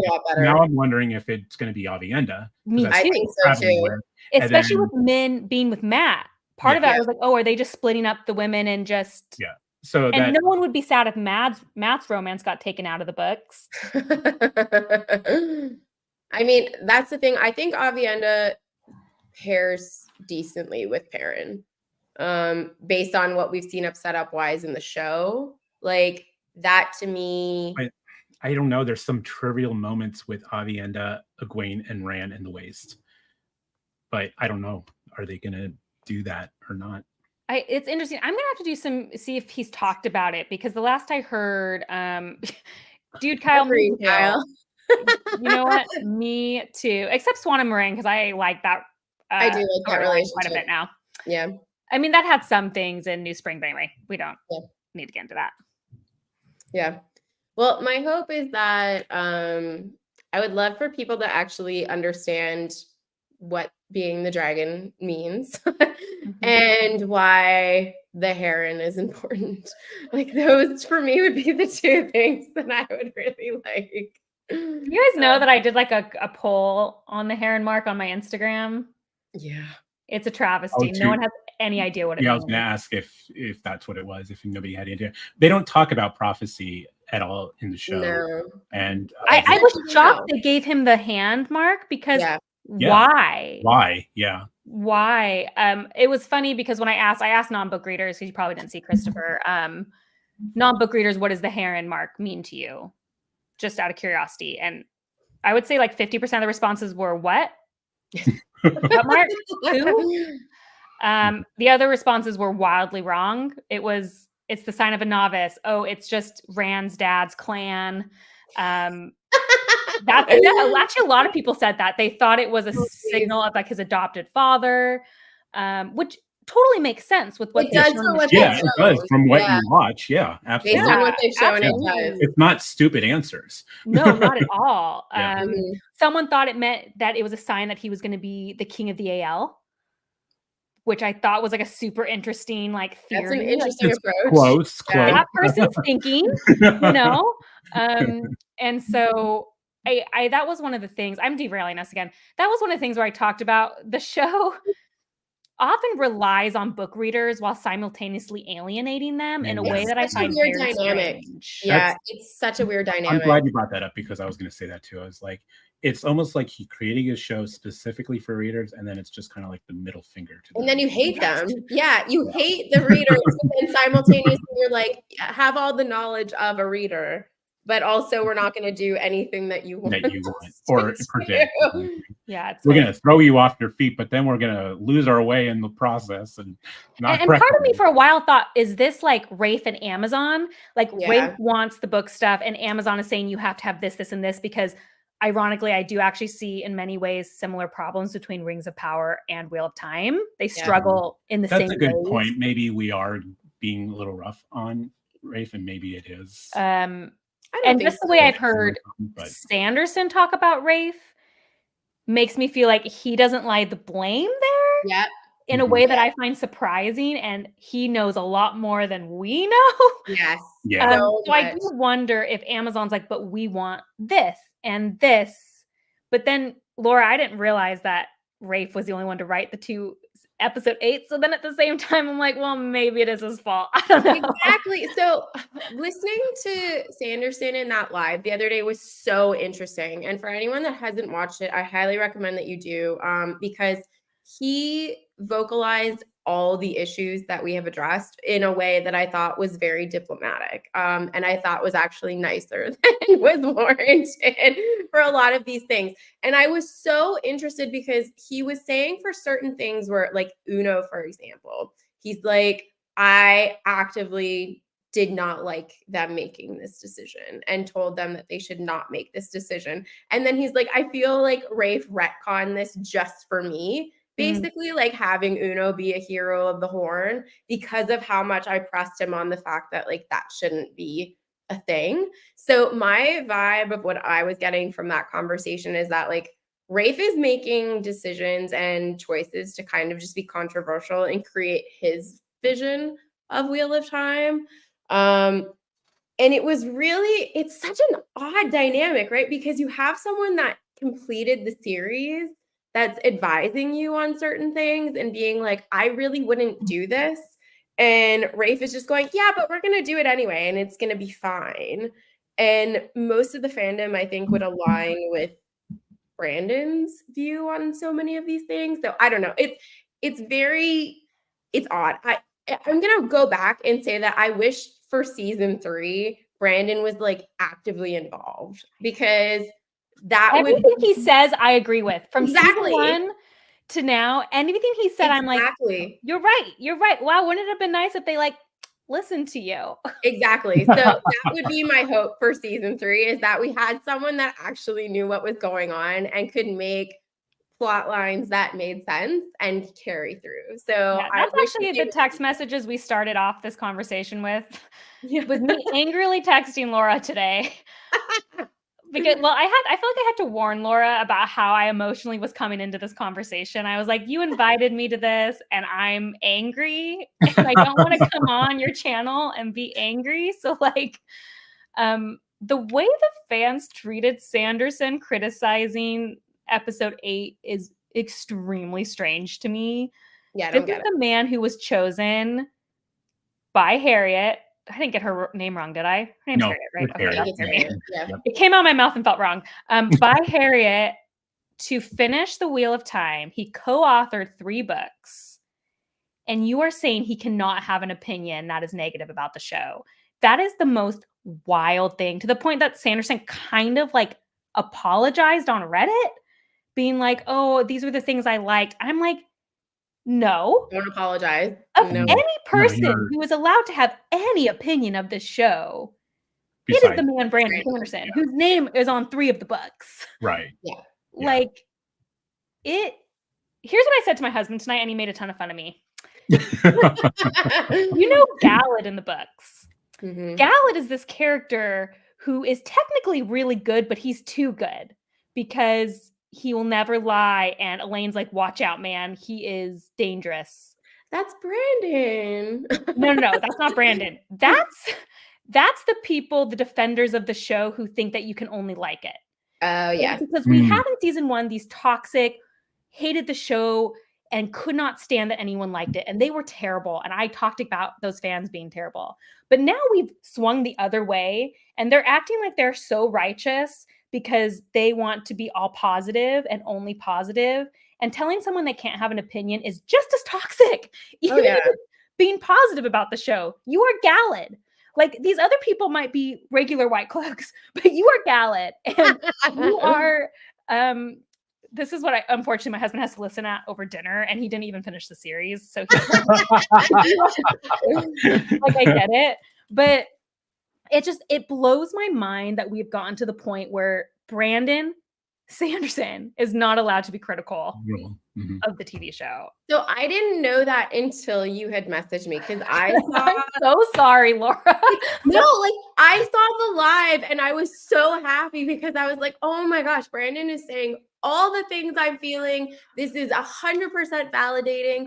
And that was all I knew about it. And then you messaged me and you were like, this is what happened. I was like, what happened? Because last I heard, it was all good things. So yeah, I mean, I think it was Chris here, I think, or Daniel. Yeah, Chris said, I would think that the fandom is pretty split. And it's like, I feel like on YouTube, for the most part, I don't know. I feel like I've mostly seen people not being happy with the show. And then on Reddit, I've also seen people not be happy with the show. So I'm actually really surprised that this has been. I see a lot of positivity, actually. I do too. Okay. I see it on I see it on Twitter X, and it's a lot of actually. I don't go on Twitter. I'm not on Twitter either. I think Twitter is actually what attacked Brandon the most about. Really? Okay. Interesting. I've seen a lot of positivity, at least on there, at least the people I follow on. I won't call it X as my own form of small protest. Yeah. I'm not on Twitter, but I have on Reddit. I see both. I see a lot of positive and a lot of negative. On YouTube, it just depends what channels you're on. Things like the Dusty Wheel tend to go favor positive, the show, like favor the show communities. Some other communities tend to dislike the show, depending. Like Leanna's Library, who she didn't read the books. She's not a fan. Different, but she really dislikes the show. So like that's going to be like a negative. She even titles, I think, her videos "Let's make fun of Wheel of Time." Her whole shtick is like it's kind of like satire. Like she's I watched some of them. They're fun. Yeah, they're just very funny. They're just but like that's the thing. I'm subscribed to both Dusty Wheel and Leanna, and I feel like my algorithm though tends to favor negative ones for some reason, and or non-book readers' reactions to episodes. And I don't really watch them because I'm just honestly not super interested in them. Like I was a bit interested in episode 8 because my feeling was that it's lots of explosions and fighting, and people tend to gravitate towards that and like that more. So I did see that happening more for non-book readers. They were like, oh, episode 8 was so great. And book readers were like, there's a lot of issues with episode 8. But that was really the first time that I was seeing more positivity to the show than negativity. But I went out actively searching for people's opinions on episode 8. But I told Bookborn this earlier, like I found in the live with, because the live, if you didn't watch it, was Brandon Sanderson, Daniel Green, and Matt from the Dusty Wheel, which is a whole Wheel of Time channel. I actually found that Matt, who I know is normally very positive towards the show and positive towards Wheel of Time in general, it almost came across as like overly defensive in favor of the show, which I thought was really interesting because like when season 1 had come out, I think it was on his podcast, Brandon Sanderson, that they put on YouTube, the Intentionally Blank, I think is what it's called. And he was very kind towards season 1 of Wheel of Time. And I remember at the time thinking like, this final episode was a travesty, Brandon. Like you can be honest and say that this was not a good episode of television while still like saying positive things about the show. And I was expecting that that's what this was going to be this go around, and was really surprised when he was more critical of it. And well, I was Sanderson was critical in his live watch. Did you see Yeah. his live watch of it though, of season 1? No, I did not see that So one. season 1, he kind of just goes silent as the episode goes on, which was like to me pretty like devastating in a lot of ways. Okay, no, I did not see that. So clearly I missed something, but that's devastating in a different way. Yes, which is fair because the whole episode was don't touch the blight, but everything is the blight. So I think he was. I just think both ideas are problematic. I always say, like, let's say I have 2 comments that disagree with my opinion, let's say. One starts with, "Oh, I disagree. I liked blah, blah, blah." And one starts with, "You're wrong, blah, blah, blah." And those are the 2 different, like, those have, the people don't understand that those words are very different, because someone saying, "I disagree, I liked this part," is very them focused. It's saying, this is what I liked about the show, or I liked about that moment, or whatever, or I didn't like about it, versus the "you're wrong," meaning my opinion is the only opinion that is objectively correct. Yes. And what we're seeing here on both sides of the spectrum are people who cannot accept that their view of the show is not other people's. Because I have people who love the show and watch my critical stuff, and they're like, "Oh, I understand why you're saying that, but like, I loved the show." And there's nothing wrong with that, because they're not trying to tell me how I need to feel. They're telling me how they feel. And so Sanderson told everyone how he felt. You don't get to be angry at him for not feeling the way you felt on both sides of the spectrum. That's how Burger Race has been. It honestly sometimes helps. I mean, we had the fortunate of talking it out here. How many times, Laura, have we started the conversation? I kind of went high on the ranking because I'm a little more, I try to be a little You're more generous than me, yes. And then we go on then we talk about the things that we didn't like. And then I find myself thinking, maybe I didn't like this episode. Maybe it is a lower rating for me. And I think sometimes you just have to really, I think, either like think about what you saw rather than just kind of like your initial, like my initial ratings have always like changed. Like, I think last episode was like that too. I was like, okay, I there were so many things that I wanted happen that did happen, but then we're talking about, oh man, this was like a big mess at the end. So it changed my ideas and my ratings, and getting that. Sometimes you just have to, stop and think of was it good? Was the writing good? Was it something you wanted to see on the show? And I think I think some people are just blind to that. I'm like, well, I just sit down to enjoy a show, and I just want to, I'm going to enjoy the show because it's Wheel of Time, and regardless of what they change, I'm going to like it. And then, of course, and there's nothing wrong with that. Yeah, and there's nothing wrong with that. No, I'm not.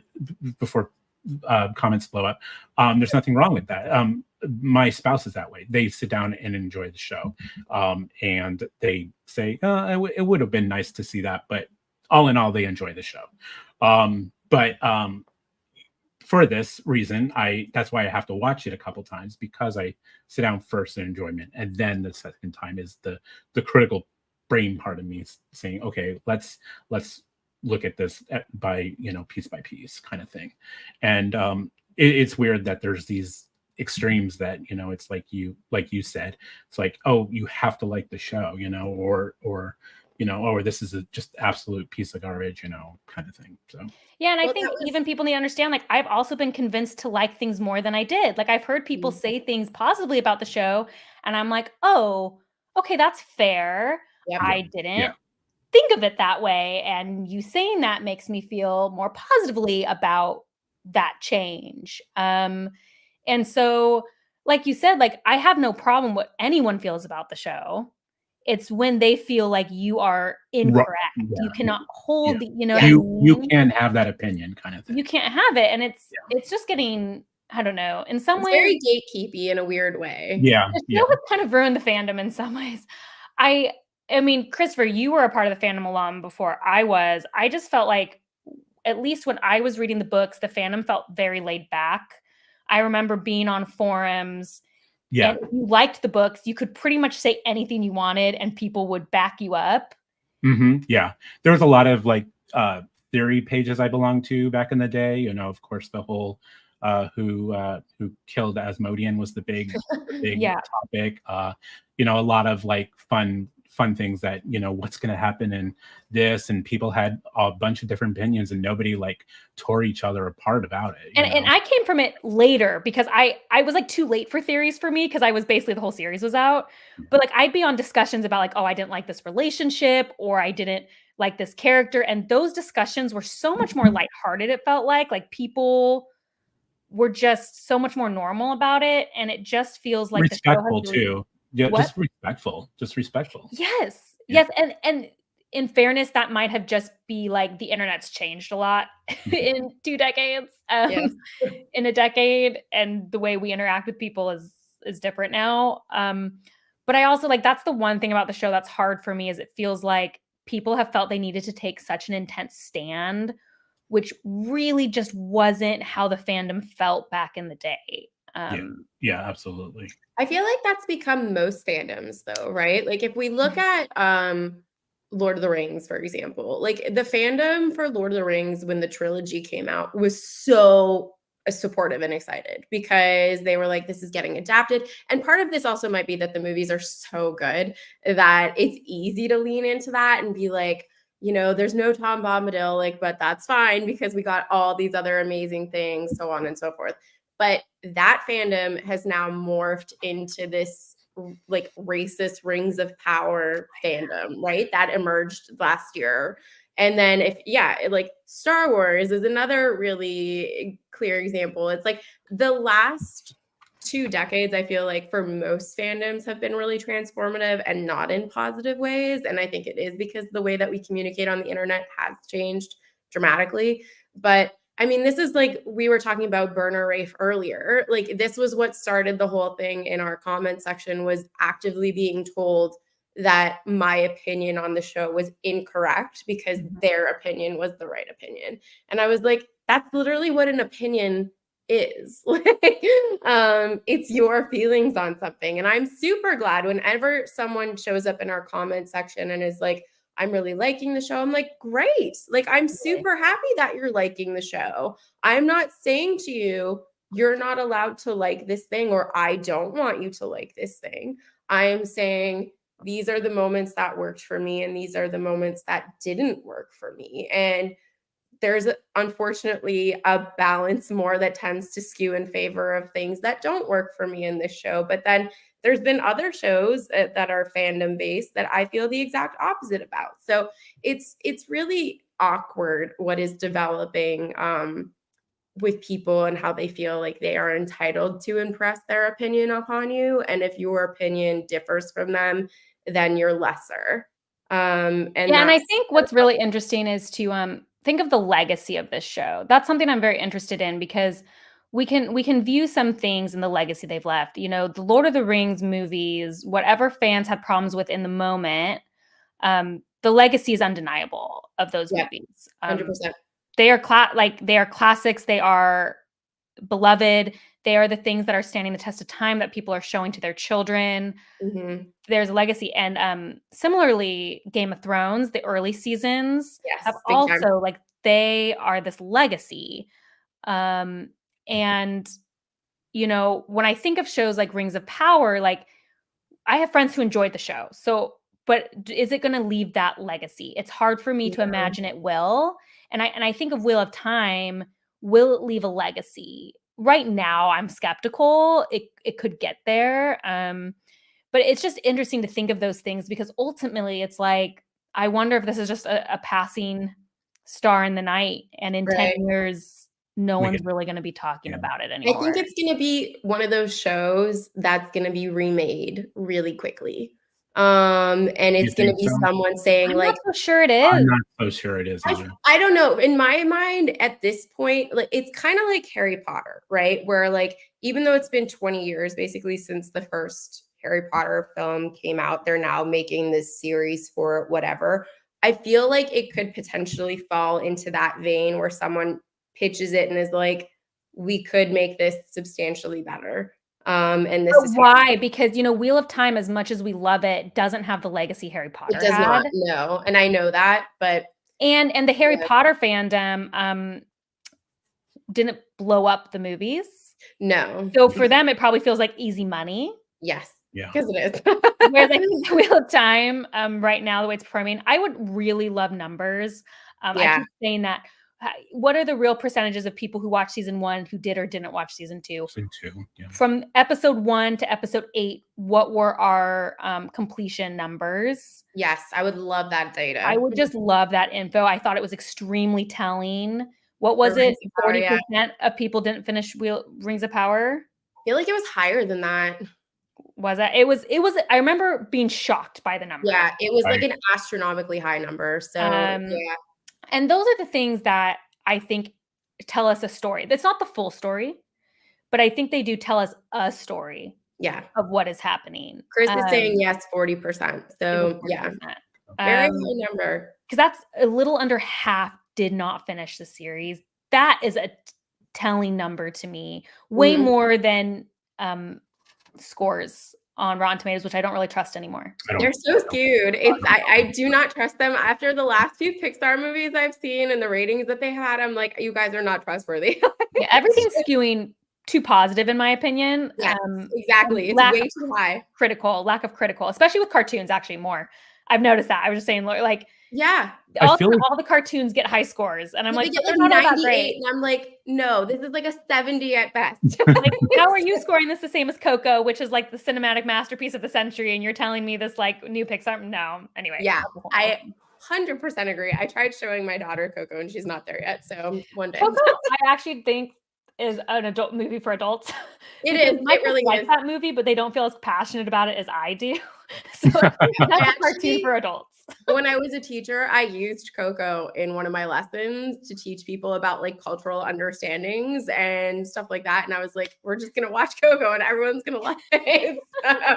But this has gone on for a very long time, and I am super appreciative that you have both joined us, Bookborn. If you decide that you don't want to cover it for your channel, you are welcome to join our chats and jump in on that bandwagon, because we have lots of fun things to say after every episode. But we appreciate you coming on and chatting with us. We also appreciate everyone in the comments jumping in.